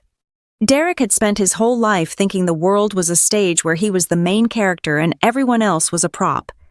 He thought he could write the script. He thought he could direct the ending. He did not realize that he was not the director. He was the villain in a story that was about to end. I went back to my temporary desk. An interoffice envelope was waiting for me. I opened it. Inside was a formal invitation. Confidential notice of hearing subject. Derek Marlowe. Internal Compliance Review. Date Wednesday, December 30th. Time 9 in the morning. Location Executive Boardroom, B Note. Witness observation will be conducted from the adjacent viewing gallery. Executive Boardroom B was the room with the one-way mirror. It was used for focus groups and high-stakes negotiations. I ran my thumb over the embossed Greystone logo on the letterhead. Tomorrow, Derek would walk into that room wearing his best suit. He would bring his forged emails. He would bring his arrogance. He would sit down thinking he was about to negotiate a settlement. He would have no idea that on the other side of the glass, I would be watching. I would be the silent witness to his destruction. And this time, I would not be the one looking down at the table. I would be the one holding the pen. The viewing gallery was a narrow, windowless strip of space running the length of Executive Boardroom B. It was kept dark to ensure the one-way mirror remained opaque from the other side, and the air conditioner hummed with a quiet, industrial persistence. I sat alone in a swivel chair, my hands folded in my lap, watching the brightly lit stage where my brother's career was about to undergo a controlled demolition. At 9 in the morning exactly, the double doors of the boardroom opened. Derek walked in. He looked impeccable. He was wearing a charcoal three-piece suit that I knew cost $2,000, because I had seen the charge on his expense report under the category of uniform and safety gear. His hair was perfectly gelled. He carried a slim leather portfolio and walked with the bouncy, energetic stride of a man who believed he was there to negotiate a bonus, or perhaps to slap a few wrists and move on. He did not look like a man facing an inquisitor. He looked like he was there to sell a vision. The panel was already seated. Wesley sat in the center. To his right was the chief financial officer, a woman named Elena who treated spreadsheets like holy scripture. To his left were the vice president of human resources and Marcus Thorne, the general counsel. They did not stand up when Derek entered. They did not smile. Derek pulled out the chair at the head of the table, opposite them. He placed his portfolio down and clasped his hands, flashing a bright, practiced smile. "Good morning, everyone," Derek said. His voice was projected, confident. "I appreciate you all making time. I know there have been some questions about the Mid-Atlantic numbers, and I have prepared a short presentation to clear up the confusion. It is all about the accelerated growth strategy we implemented in Q3. He reached for his portfolio to pull out his papers. Marcus Thorne spoke first. His voice was dry and devoid of any warmth. "Do not open that, Derek. This is not a presentation." Derek paused, his hand hovering over the leather flap. He laughed, a short, dismissive sound. "Marcus, come on. If this is about the budget variance, I can explain it in 5 minutes. We had to spend money to secure the Savannah deal. You have to break a few eggs to make an omelet. Right?" "We are not here to talk about eggs," Wesley said. He leaned forward, placing a single, thick binder on the table. "We are here to talk about the theft of intellectual property, embezzlement, wire fraud, and the fabrication of evidence." Derek blinked. The smile did not leave his face immediately. It just froze there, like a mask that had lost its elasticity. "I am sorry," Derek said. "Those are heavy words." Wesley, Elena, the CFO, pressed a button on the console in front of her. The large screen behind Derek flickered to life. It showed 2 documents side by side. On the left was the original metadata for the Savannah Optimization Project, authored by Ethan Cole. On the right was the version Derek had submitted to the board. "We interviewed Mr. Cole yesterday," Elena said. "He provided a sworn affidavit, along with the original email chains where you ordered him to delete his drafts. You took the work of a junior analyst, stripped his name from it, and claimed 70 hours of modeling credit for yourself to secure your promotion." Derek waved a hand, dismissing the screen without even turning to look at it. "Ethan is a kid," Derek said, his tone condescending. "I managed him. I directed the strategy. The manager always puts their name on the team's work. That is standard corporate procedure. If he is whining about credit, that is an HR issue, not a legal one. It became a legal issue when you claimed the performance bonus attached to that specific intellectual property." Marcus said. Derek shifted in his seat. "Okay, fine. If you want to give the kid a few $1,000s, do it. Take it out of my departmental budget. I am focusing on the big picture here. Let us talk about the budget then." Elena said. The screen changed. It was now a spreadsheet of his expenses. Rows of high-end restaurants, 5-star resorts, and luxury goods were highlighted in red. "Can you explain why you charged $4,000 for a ski trip to Aspen during a week when we have no clients in Colorado?" Elena asked. Derek did not flinch. "Networking. I was meeting with a potential investor. High net worth individuals do not meet in coffee shops. Elena, they meet on the slopes. Name the investor." Wesley said. Derek hesitated. It was confidential. He requested anonymity, because he does not exist. Wesley said, "We checked the flight logs. You took your girlfriend. You expensed her lift ticket as client entertainment." Derek's jaw tightened. "This is petty. You are auditing me over a few $1,000s when I'm about to bring in a multi-million-dollar asset. I am closing the Savannah deal. Do you know what that is worth?" "We know what it is worth," Wesley said. "And we know who you are paying." The screen changed again. This time, it showed the banking trace. Apex Logistics Support. The transfers to the Stuart and Linda Marlowe Joint Trust. The air in the room seemed to vanish. Derek stared at the screen. He pulled at his collar. "That is a legitimate vendor," he said, his voice losing its projection. "They provide consultation, logistics support. They are your parents." "Derek," Wesley said, "you set up a shell company to funnel $48,000 of Greystone money into your parents' personal bank account over the last 6 months. That is not networking. That is grand larceny." Derek stood up. His chair scraped loudly against the floor. "You are twisting everything," he shouted. His composure was cracking, revealing the panicked aggression underneath. "My family has been advising me on the industry for years. My father is a veteran of this business. I paid them for their expertise. You paid them to pay their mortgage," Marcus said calmly. "We have the mortgage arrears notices that match the dates of the transfers perfectly." Derek looked around the room, his eyes darting from face to face. He realized the sales pitch wasn't working. He realized the charm wasn't working. So he went for the nuclear option. He reached into his portfolio and pulled out a stack of papers. He threw them onto the table. "You want to talk about advice? You want to talk about who told me to do this?" He pointed a shaking finger at the papers. "Ask your precious consultant. Ask Harper Rodriguez." I watched from behind the glass. My heart rate did not spike. I felt a cold, clinical detachment, like a surgeon watching a tumor biopsy. She told me how to do it. Derek yelled. She is the compliance expert, right? She set up the shell company. She told me how to code the expenses so they would bypass the audit triggers. Look at the emails. She was jealous that I was the successful one, so she tried to entrap me. She wanted to ruin me so she could swoop in and be the hero. Marcus Thorne reached out and picked up the papers. He did not look at them. He looked at Derek. We have seen these, Marcus said. Then you know, Derek said, a desperate hope entering his voice. She is the one you should be firing. She played us both.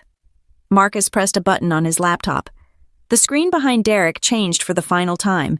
It displayed a security log. User D, Marlowe, location Building C, Office 404. Time, Tuesday, 3:14 in the morning. Below that was a video feed. It was grainy. Black and white footage from the hallway camera outside Derek's office. It showed Derek, in his pajamas and a hoodie, swiping his badge to enter the building in the middle of the night, and next to that, the smoking gun, the password recovery log for the fake email generator, linked to DMars A89 Yahoo.com. We know these emails are fake, Derek, Marcus said. We know because we watched you make them. Derek looked at the screen. He looked at the timestamp. He looked at his own high school email address projected in high definition. The silence that followed was total. It was the sound of a reality shattering. You forged evidence to frame an external auditor. Marcus continued. You tried to impersonate her. You tried to implicate her in your crimes. That takes this beyond termination. That is obstruction of justice. Derek sank back into his chair. He looked small. The suit that had looked so expensive 10 minutes ago now looked like a costume that didn't fit. I didn't, he stammered. Why, Wesley asked. It was not an angry question. It was a sad one. Why did you do it? Derek. You had a good salary. You had a future. Why steal? Derek put his head in his hands. Then, he looked up, and his face was twisted with a mixture of rage and pathetic misery, because it was never enough. He snapped. He looked at Wesley, his eyes wet. You do not know my parents. You do not know what it is like. Every month, it was something else. The roof is leaking. The car broke down. Dad made a bad investment. They called me every day. Derek, you are the successful one. Derek, fix it. Derek, do not let the neighbors see we are struggling. He slammed his hand on the table. I needed the money. My salary was maxed out paying their credit card bills. I had to keep up appearances. I had to be the golden boy. If I stopped paying, they would have looked at me the way they look at Harper, like a failure. I sat in the dark gallery, listening to him confess. He was blaming them. He was blaming the very people he had demanded I respect. He wasn't stealing for greed. He was stealing for validation. He was stealing to buy the love that they only gave to the highest bidder. And Harper Wesley asked, why try to destroy her? Derek laughed. A broken, wet sound. Because she has always been the smart one. I knew she would figure it out. She always figures it out. I just wanted to. I wanted to have leverage. If I could make her look dirty. She couldn't tell on me. He wiped his nose with the back of his hand. Please, Wesley, I can pay it back. I can work for free. Just do not call the police. My dad. It would kill him. Wesley stood up. He buttoned his jacket. Your father is not my concern. Derek, my company is... Wesley looked at the head of HR. Terminate him. Effective immediately. Cause is fraud, theft, and gross misconduct, Marcus added. We are also filing a civil suit to recover the funds from both you and the Stuart and Linda Marlowe Trust. The police report has already been filed regarding the forgery. We are handing over the evidence packet this afternoon. 2 security guards stepped into the room. They had been waiting in the hall. Please, Derek stood up, knocking his chair over. You cannot do this. I am a director. I am closing the Savannah deal. You are trespassing. Marcus said, escort him out. Take his badge. Take his phone. Do not let him touch a computer. The guards grabbed Derek by the arms. He did not fight, but he went limp, stumbling as they dragged him toward the door. Wait, Derek screamed. looking back at the empty mirror, as if he knew I was there. Harper, help me. Tell them." The doors closed. The room went silent again. Wesley took a deep breath and sat down heavily. He looked at the mirror. He gave a small, almost imperceptible nod. I sat in the swivel chair, staring at the empty room. My hands were still folded in my lap. I didn't feel happy. I didn't feel triumphant. Revenge stories always make the ending sound like a celebration, like a victory lap. It wasn't a victory. It was just a cessation of noise. It was the silence after a car crash. My phone buzzed in my pocket. I pulled it out. The screen lit up in the dark room. Mom. She must have heard. Derek must have used his one allowed call. Or maybe the security guards had already marched him out into the parking lot where he called her from his personal cell. I opened the message. "You have killed your brother. You have destroyed this family. I hope you are happy now. You ungrateful, jealous little witch. Do not ever come home." I read the text twice. I thought about the wire transfers. I thought about the years of being called a failure while I quietly paid their bills. I thought about Derek screaming my name as he was dragged out, expecting me to save him from the consequences of his own actions. I typed a reply. I did not kill him. Mom, I just turned on the lights. I hesitated, then deleted the draft. They wouldn't understand. They would never understand. To them, the truth was just an inconvenience. I put the phone back in my pocket. I stood up and smoothed my skirt. I walked to the door of the observation gallery and stepped out into the bright, sterile hallway. The door clicked shut behind me. It was a heavy sound, the sound of a vault closing. I was done. The audit was over. But the real deal was still on the table, and for the first time in my life, I was the only one holding the pen. The drive to Aunt Marlene's house was a journey back in time. She lived in an older part of Raleigh, in a brick colonial that smelled of lemon polish and dust. Unlike the sterile luxury of the Silver Peak Lodge, this house was filled with the clutter of a life lived long and loud. But tonight, the silence inside was heavy enough to crush a lung. It had been 4 days since the hearing, 4 days since Derek had been escorted out of the building, 4 days since my mother had texted me that I was dead to her. Yet, here we were. Marlene had summoned us, and in the Kessler-Marlowe family, when Aunt Marlene summoned you, you showed up. I walked into the dining room. The table was set with the good china, the one with the gold rim that chipped if you looked at it too hard. My parents, Stuart and Linda, were already seated on one side. They did not look up when I entered. They were staring at their empty plates with a mixture of grief and simmering rage. Derek was there too. He was sitting next to Mom. He wasn't wearing a suit today. He was wearing a faded polo shirt and jeans, looking unshaven and smaller than I had ever seen him. He looked like a balloon that had lost its helium. When he saw me, he sneered, a reflex action that had no real power behind it anymore. I took the seat opposite them, alone. Marlene Kessler stood at the head of the table. She was 72 years old, a woman made of sharp angles and iron gray hair. She had never married, never had children, and she had spent 40 years working as a head librarian. She knew how to keep a secret, and she knew how to demand silence. "Eat," Marlene commanded. We ate, pot roast and carrots. The fork scraped against the porcelain. No one spoke. The air was so thick with unsaid accusations that it felt hard to swallow. When the plates were cleared, Marlene did not bring out dessert. She reached under the table and pulled out a metal lockbox. She placed it on the lace tablecloth with a heavy thud. "We are not here to fight," Marlene said, her voice dry and crisp. "We are here to do accounting." She opened the box. It was full of papers, old receipts, bank statements, letters. My mother sniffed, wiping her eyes with a napkin.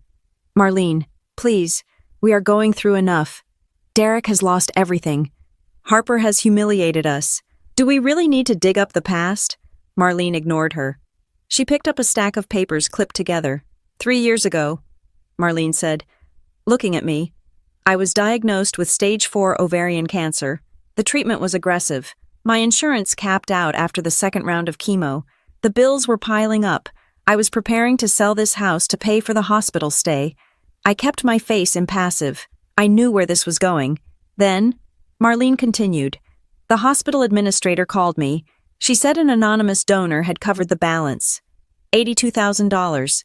She said it was a grant from a private charitable trust. Marlene slid the paper across the table toward my parents. I did some digging last week. I called in a favor with a friend on the hospital board. There was no trust. The checks came from a personal account. My father frowned. Who has that kind of money? Marlene pointed a long, bony finger at me. She did. My parents turned their heads slowly to look at me. Derek's mouth opened slightly. Harper, my mother whispered. You paid for Marlene's cancer treatment.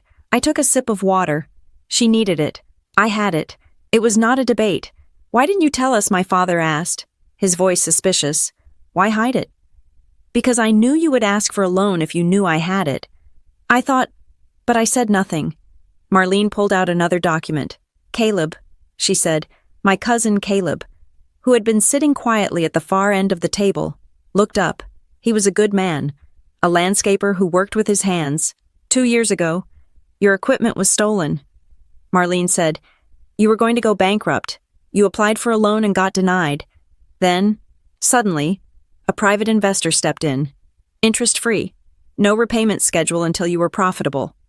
Caleb looked at me, his eyes wide. That was you. I thought it was an angel investor from Charlotte. It was Harper, Marlene said. $40,000 to save your business. The room was spinning for my family. Their narrative was crumbling. For decades, they had told themselves and everyone else that I was the stingy one, the failure, the one who hoarded her pennies while Derek was the generous, successful Sun King. Now they were finding out that the foundation they stood on was paid for by the person they despised. Derek let out a bitter laugh. So what? She has money. We know that now. She owns the warehouse. She is rich. Good for her. Does that make her a saint? She still destroyed my career. Marlene slammed her hand on the table. The silverware jumped. She did not destroy your career. Derek, you did. And you did it with money that should have been hers to begin with. Marlene reached deep into the box and pulled out a yellowed legal document. It smelled of old paper and betrayal. This is your grandfather's will, Marlene said.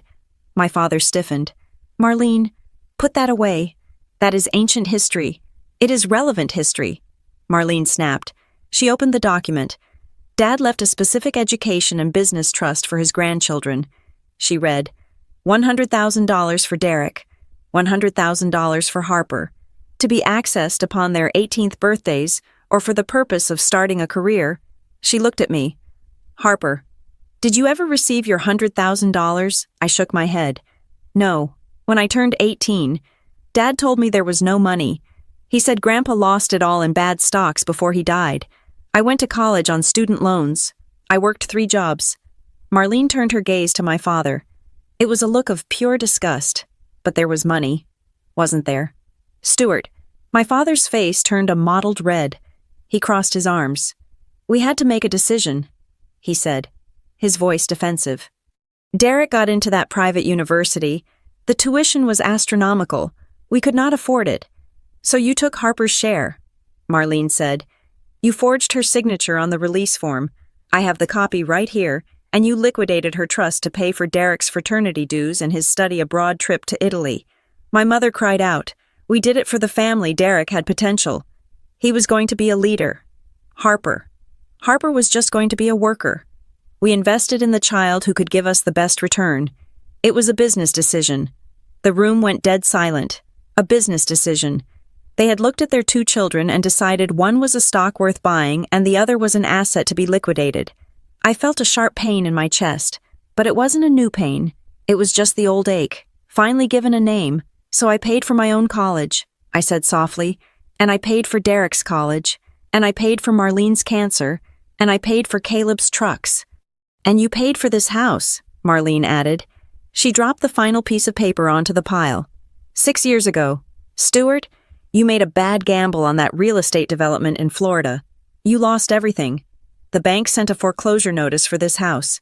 You were 2 weeks away from being on the street. My father looked down at his hands. Who do you think paid the arrears? Marlene asked. Who do you think wired $55,000 to the bank to stop the sheriff from putting a lock on your door? My mother looked at Derek. You said you fixed it. You said you got a bonus. Derek looked away. I didn't have the money then. I asked Harper. The truth hung in the air. Ugly and naked.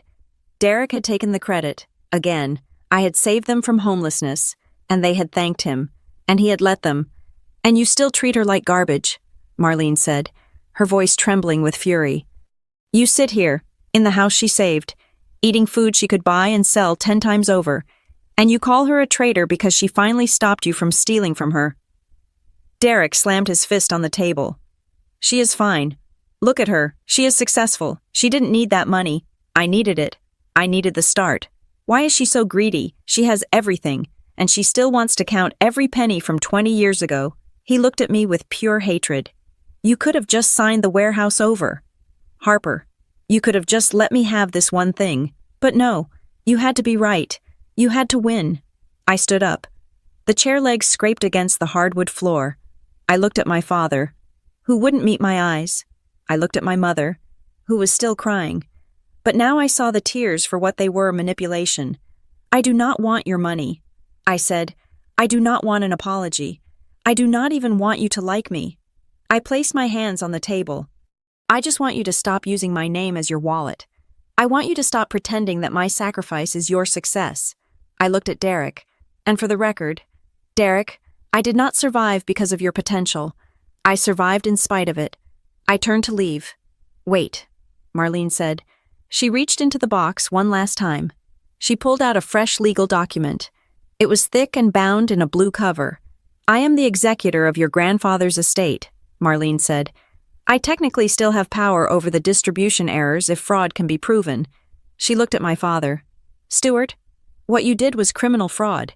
You stole from a minor. I could go to the police. My father went pale. Marlene, you wouldn't. We are family. Exactly, Marlene said. Which is why I am giving you a choice. You can be prosecuted, or you can agree to the terms of this restitution. She slid the document toward me. I am petitioning to restore Harper's trust fund, adjusted for 20 years of interest and inflation. The money will come out of the remaining assets in the family estate specifically, the lien on this house and the remainder of Derek's severance, if he gets any. She held out a pen to me. I am fixing the books. Harper, I am balancing the ledger, but to do it, I need the beneficiary to initiate the claim. She looked me in the eye. I need your signature. The room held its breath. My parents looked terrified. Derek looked defeated. I looked at the pen. It was a simple ballpoint pen, but it felt heavy. This wasn't just about money. It was about reclaiming the history they had stolen from me. I took the pen. I did not look at my parents. I did not look at my brother. I looked at the line where my name belonged. For the first time in my life, signing my name didn't feel like paperwork. It felt like justice, even after being escorted out of the building by security. Derek did not stop fighting. He just changed his weapon from charm to mud. On Thursday morning, a formal complaint landed in the inbox of the Greystone Board of Directors. It was flagged as a whistleblower report. In it, Derek alleged that I, Harper Rodriguez, had abused my privileges as an external auditor to conduct corporate espionage. He claimed I had downloaded proprietary data unrelated to the compliance scope to leverage a personal vendetta against him. He argued that the evidence against him was fruit of the poisonous tree, obtained illegally, and therefore should be inadmissible in the internal review. It was a desperate, flailing attempt to drag me down into the swamp with him. I sat in Marcus Thorne's office as he read the complaint aloud. The general counsel looked bored. He claims you accessed the marketing drive without authorization, Marcus said, flipping a page. He also claims you used the server logs to stalk his personal location. I took a sip of my coffee. It was black and bitter. My contract, which you drafted, Marcus, grants me unencumbered access to all data streams related to the Mid-Atlantic Division. I said calmly, that includes marketing, payroll, and building security logs. I did not break a single protocol. Every file I opened is stamped with my digital ID. I hid nothing because I had nothing to hide. Marcus nodded. He dropped the complaint into the shredder. The machine whirred, eating Derek's last offense in 3 seconds. The irony, Marcus said, watching the paper disappear, is that by listing the specific files he's angry about you seeing, he is confirming that those files contain incriminating material. He just confessed to the crime in his attempt to suppress the evidence. Wesley Carradine sat in the corner chair, looking out the window at the skyline of Briarhaven. He turned to me. We are denying his complaint, obviously, but this creates a timeline issue. We need to close the acquisition of the Marlow Bay warehouse before Derek files a wrongful termination suit. If he sues, the assets get frozen in litigation. We need the deed signed, sealed, and recorded by the end of the week. I looked at Wesley. I am ready to sign. I said, but the price has gone up. Wesley raised an eyebrow. I thought we agreed on fair market value. We did. I said, the financial price remains $8 million, but the operational price has changed. I pulled a document from my bag. I want a clause inserted into the purchase agreement. Greystone must implement a transparent vendor vetting process for the Savannah hub. Every contractor must be audited quarterly, and I want the right to name the new compliance officer for that division. Wesley smiled. You want to make sure no one pulls a Derek again. I want to make sure my property is not used to launder money. I corrected. Done, Wesley said. As I left the legal office, my phone buzzed. It was a number I did not recognize. Meet me at the Starbucks on 3rd. Alone. It is about Derek. I hesitated. I thought about ignoring it, but curiosity is a powerful force. I walked to the coffee shop, sitting at a back table, wearing dark sunglasses and a trench coat like she was in a spy movie, was Kelsey, Derek's fiancée. She looked tired. Her usually perfect makeup was smudged, and she was gripping a latte cup with both hands as if it were the only thing anchoring her to the earth. I sat down. Hello, Kelsey. She did not say hello. She slid a thumb drive across the table. He asked me to lie, she said, her voice shaking. Last night, he came home and told me that if anyone asks, the Aspen trip was a business meeting and I was just there as his assistant. He told me to delete the photos from Instagram. I looked at the thumb drive. What is this? Kelsey took a deep breath. 6 months ago, Derek brought home a stack of papers. He said he needed to practice his signature for a special project. He asked me to help. He made it a game. He showed me a signature on an old birthday card, your signature, and asked if I could trace it. My blood ran cold. He told me it was a prank. Kelsey whispered.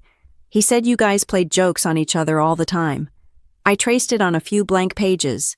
I didn't know what he was going to use them for until I heard him screaming on the phone with his lawyer this morning about a forged deed. She looked up at me, tears welling in her eyes. I am not going to jail for him. Harper, I like the trips. I like the gifts.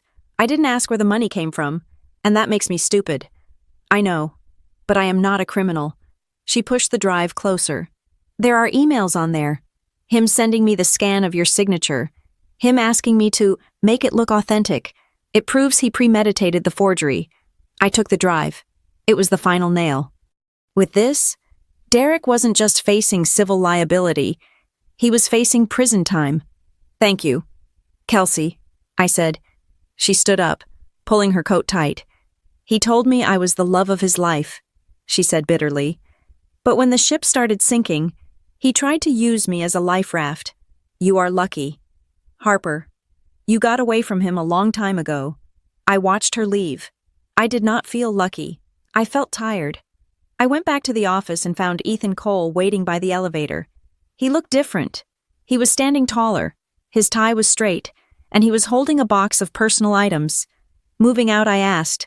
Moving up, he grinned. Wesley just offered me the senior analyst role. They are putting my name back on the Savannah project, and they are giving me the back pay for the bonus Derek stole. I smiled. It was the first genuine smile I had felt in days. You earned it. Ethan, just remember how this feels. Don't become him. I won't, he said seriously. Thanks to you. I know the difference between a boss and a leader. I walked into my temporary office and closed the door. I had 2 stacks of paperwork on my desk. Stack A was the sale of Marlow Bay Holdings to Greystone Freight Solutions. It was thick, heavy, and worth $8 million. It represented my competence, my foresight, and my victory. Stack B was thinner, but far heavier. It was an affidavit I had prepared with Aunt Marlene's lawyer. It was a petition to the probate court to reopen my grandfather's estate based on new evidence of fraud. It demanded full restitution of my trust fund from the assets of Stuart and Linda Marlowe. I picked up my pen. The door opened without a knock. My parents walked in. They looked aged. My father's shoulders were slumped. My mother's face was puffy and red. They did not look like the arrogant monarchs of the Christmas dinner. They looked like frightened children who had broken a vase and were waiting to see if they would be punished. "Harper." My mother started, her voice trembling. "We need to talk." I did not stand up. I stayed seated behind my desk. The barrier between us clear and solid. "I am working." I said, "Please." My father said. His voice was raspy. Derek is in a bad place. He says you are going to press charges. He says you are going to take the house." I looked at them. "I am not taking the house. Dad, Aunt Marlene is. She is the executor. She is following the law. You can stop her." My mother pleaded. "She listens to you. If you just drop this restitution thing, we can figure something out. We can pay you back slowly. But if you take the house, where will we go? We are too old to start over. You should have thought about that 20 years ago." I said, "When you forged my signature and stole my future to pay for Derek's fraternity parties, it was for the family." My mother cried out, the old refrain echoing off the walls. "We thought Derek would make it big and take care of all of us. We were betting on the winner." "And that is the problem, isn't it?" I said, my voice quiet but cutting. "You didn't just bet on him. You sacrificed me to do it. You cannibalized one child to feed the other. And now that he has failed, you want the meal to apologize for being eaten." My father stepped forward, his face hardening. "You are heartless," he spat. "You have millions coming from this warehouse deal. You don't need the trust fund money. You are doing this out of spite. You want to see us suffer." I opened the folder on my desk, Stack B. I pulled out a photocopy of the withdrawal slip from 20 years ago. It showed my name, signed in my father's handwriting. "I am not doing this for the money." I said, "I am doing this for the 18-year-old girl who had to scrub toilets in the dorms because her father told her there was nothing left. I am doing this because you need to learn that you cannot steal people's lives and call it parenting." I held up the paper. "This is your signature." "Dad, you committed a crime. I am simply correcting the ledger." My mother sobbed. "We will lose everything you have each other." I said coldly, "And you have Derek. Isn't he the future of the family? Go ask him for help." They stared at me.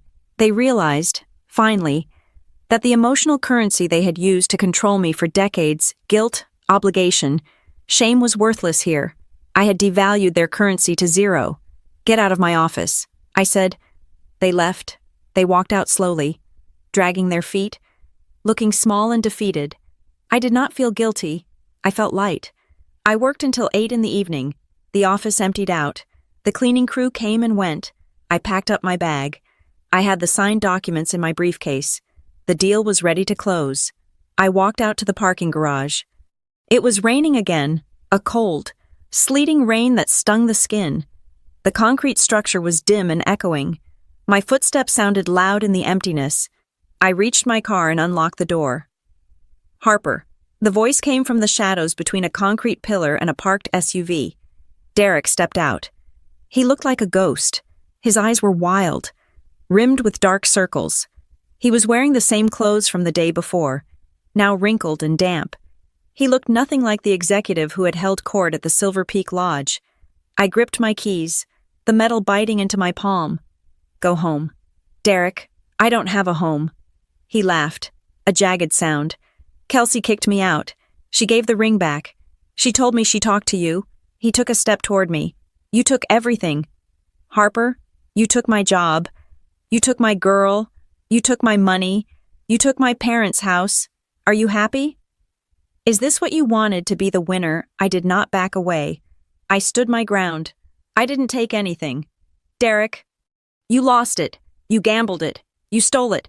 I just stopped letting you win with my chips." He lunged forward, slamming his hand against the window of my car. "If you sign those papers," he hissed, his face inches from mine, "you are done. You are not a Marlowe anymore. You are an orphan. If you sign that restitution order, you have no family, no father, no mother, no brother. You will be alone with your money." I looked him in the eye. I saw the fear behind the rage. I saw the little boy who had been told he was a king so many times he believed the world owed him a throne. I unlocked my car door and opened it. I looked back at him one last time. "Derek," I said, my voice steady and final. "I haven't had a family for a long time. I just had a group of people who billed me for their existence." I got in the car, I slammed the door, I locked it. He stood there in the rain, watching me. He didn't bang on the glass again. He just watched as I started the engine and drove away, leaving him standing in the exhaust fumes of the life he had set on fire. Halfway home, my phone rang. It was Wesley. "Harper," he said, "we are ready to execute the final signatures. The lawyers have cleared the paperwork." "Good," I said. "Where do you want to meet the office Nobo?" Wesley said, "I think we need to do this properly. I want to close the loop." He paused. "I have reserved the private dining room at the Silver Peak Lodge for tomorrow night." I felt a chill run down my spine. "The same room I asked. The same table." Wesley confirmed. "Bring the papers. Bring your pen. It ends where it began." I hung up. I looked at the road ahead. The rain was clearing, and the moon was breaking through the clouds. I was going back to the mountain, back to the table where they had called me a failure. But this time, I wasn't going to be sitting at the end near the service entrance. This time, I was the one setting the table. Returning to the Silver Peak Lodge felt like walking onto a film set after the crew had struck the lights and left only the props. The room was exactly as it had been on Christmas night. The faux rustic beams were still polished. The fireplace still crackled with an orchestrated warmth. Even the smell was the same pine needles and expensive meat. But the cast had changed, and the genre of the play had shifted from a family drama to a legal procedural. I arrived 10 minutes early. This time, I did not sit at the end of the table near the service entrance. I sat at the center, flanked by Marcus Thorne, the general counsel, and a court-appointed notary public whose stamp sat on the linen tablecloth, like a gavel waiting to fall. Wesley Carradine sat opposite me. Between us lay 2 thick stacks of documents. When the doors opened, my family entered. They looked like ghosts of the people they had been a week ago. Derek walked in first, but the strut was gone. His shoulders were hunched, and his eyes darted around the room, assessing the threat level. He saw the lawyers, he saw the notary, he saw me. For a fleeting second, a look of relief washed over his face. He thought this was a rescue mission. He thought the presence of the lawyers meant we were hammering out a non-disclosure agreement to hush everything up. My parents, Stuart and Linda, followed him. They were dressed in their Sunday best, clinging to the illusion of respectability. My mother was holding a handkerchief. My father was holding a thin folder of his own. They looked at me not with anger, but with a desperate, cloying hope. To them, my presence meant money, and money meant salvation. "Please, sit down," Wesley said. His voice was not welcoming. It was the voice of a man reading a menu he had already memorized. They took their seats. Derek sat where he had sat on Christmas, but the head of the table now felt like the dock of a court. "I am glad we could all meet," Derek began, his voice tremulous. "I think things got a little heated last week. We are all family here. I am sure we can find a middle ground that protects the company and preserves relationships." He looked at me, forcing a smile that looked painful. "Right." "Harper," I did not smile back. I did not blink. I simply rested my hands on the table, right next to the documents. "This is not a negotiation." "Derek," Wesley cut in. "This is a closing." Wesley opened the first leather binder. "We are here to execute 2 transactions," Wesley explained. "The first is the acquisition of the Marlow Bay property. The deadline for the merger is tomorrow. We need the deed." Derek let out a breath, his entire body sagging with relief. "Okay, good. See, I told you she would come around. She knows how important this is." He looked at my father. "Once she signs that, the deal goes through. I can claim the commission. We can fix the restitution issue with the bonus. It is all going to work out." Wesley ignored him. He turned to the second binder. "The second transaction," Wesley continued, "is the execution of the civil recovery order regarding the misappropriated funds from the Greystone accounts." My father stiffened. "Civil recovery. We thought if Harper signed the deed, the company would drop the investigation." Wesley looked at my father with genuine confusion. Why would we do that?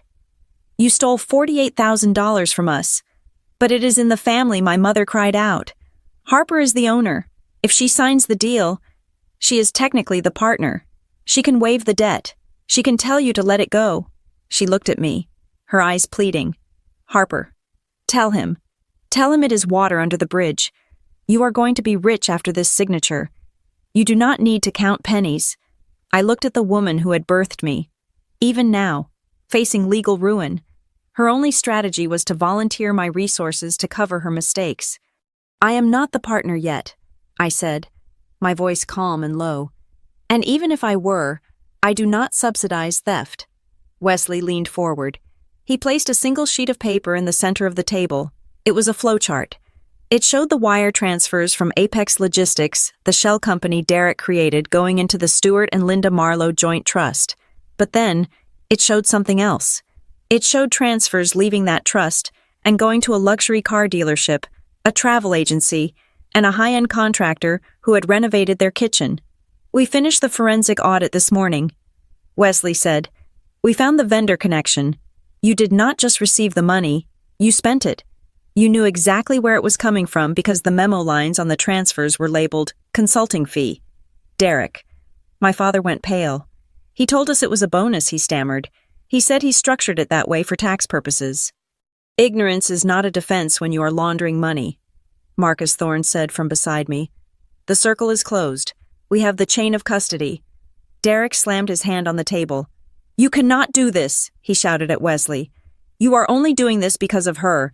You are destroying my life just to impress my sister. What did she tell you? Did she tell you I bullied her? Is that it? You are being the white knight for the poor. Sad girl.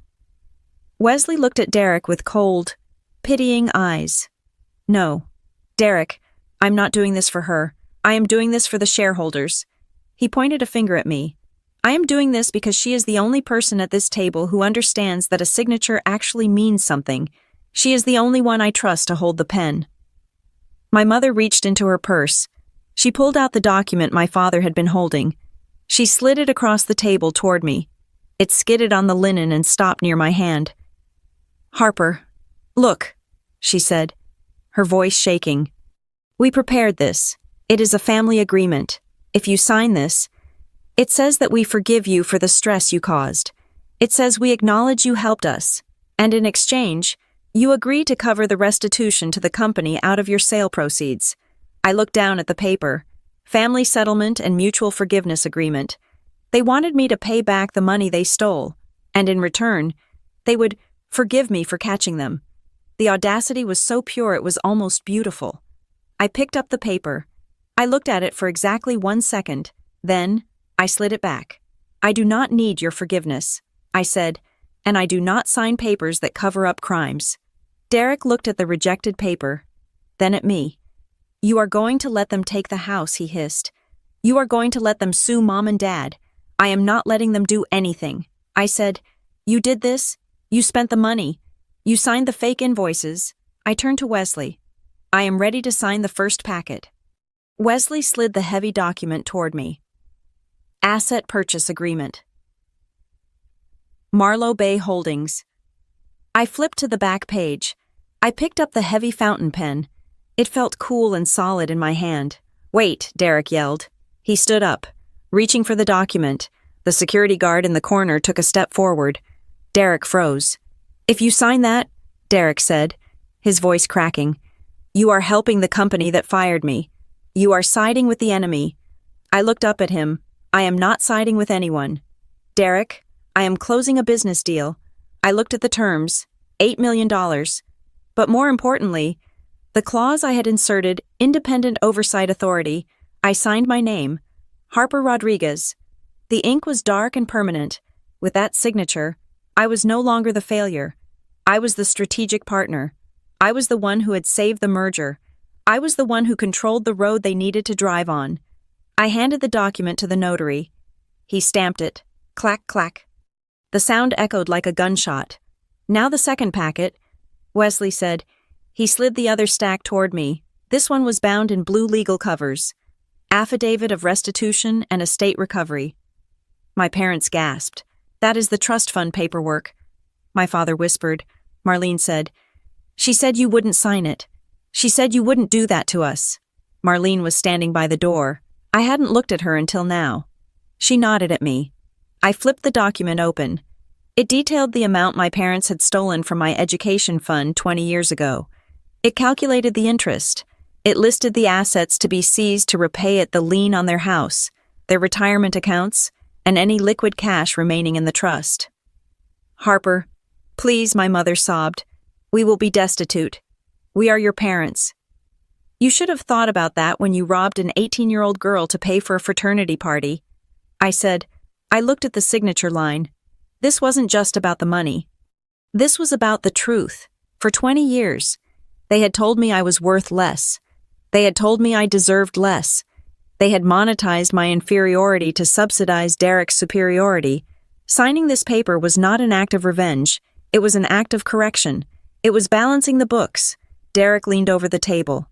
"If you sign that, Harper, you are dead to us. Do you hear me? You have no family. You walk out that door, and you are alone." I looked at him. I looked at the parents who were weeping not for me, but for their bank accounts. I have been alone in this room for 30 years. "Derek," I said. I lowered the pen. I signed. Harper Rodriguez. The notary stamped it. Clack, clack. It was done. My father put his head on the table. My mother wailed, a sound of pure, selfish despair. Derek stared at the paper as if it were a bomb that had just detonated. Wesley closed the binders. He handed them to Marcus. "The transfer is complete," Wesley said. "The legal proceedings regarding the restitution will begin on Monday. You have 30 days to vacate the property." He stood up. "I suggest you use that time to pack." Derek looked at me. His eyes were red, filled with a hate so deep it looked like love turned inside out. "I hope it was worth it." He spat. "I hope the money keeps you warm." I stood up. I buttoned my coat. The wool felt like armor. "It is not about the money." "Derek," I said, "it never was." I looked at the table one last time, the crystal glasses, the white roses, the scene of so many humiliations. It is about the fact that I finally learned how to use a pen. I turned my back on them. I did not look at my parents. I did not look at my brother. I walked toward the heavy oak doors. Marlene opened the door for me. As I passed her, she squeezed my arm, a silent thank you. I stepped out into the night. The air was biting cold, sharp and clean in my lungs. The snow was falling again, covering the world in a blanket of white, erasing the footprints of everything that had come before. I walked to my car. I did not look back at the lodge. I did not look back at the window where I knew they were still sitting, trapped in the wreckage of their own making. I got in, turned the key, and drove away. The road ahead was dark, but for the first time in my life, I wasn't afraid of the dark. I owned the road. Thank you so much for listening to this story. I would love to know where you are tuning in from today. Are you listening on your commute, at the gym, or maybe winding down at home? Let me know in the comments below. I read every single one. And if you enjoyed seeing justice served cold, please subscribe to Lyra Revenge Stories, hit that like button, and smash the hype button to help this story reach more people who need a reminder that sometimes the quiet ones are the ones you should be most afraid of. See you in the next story.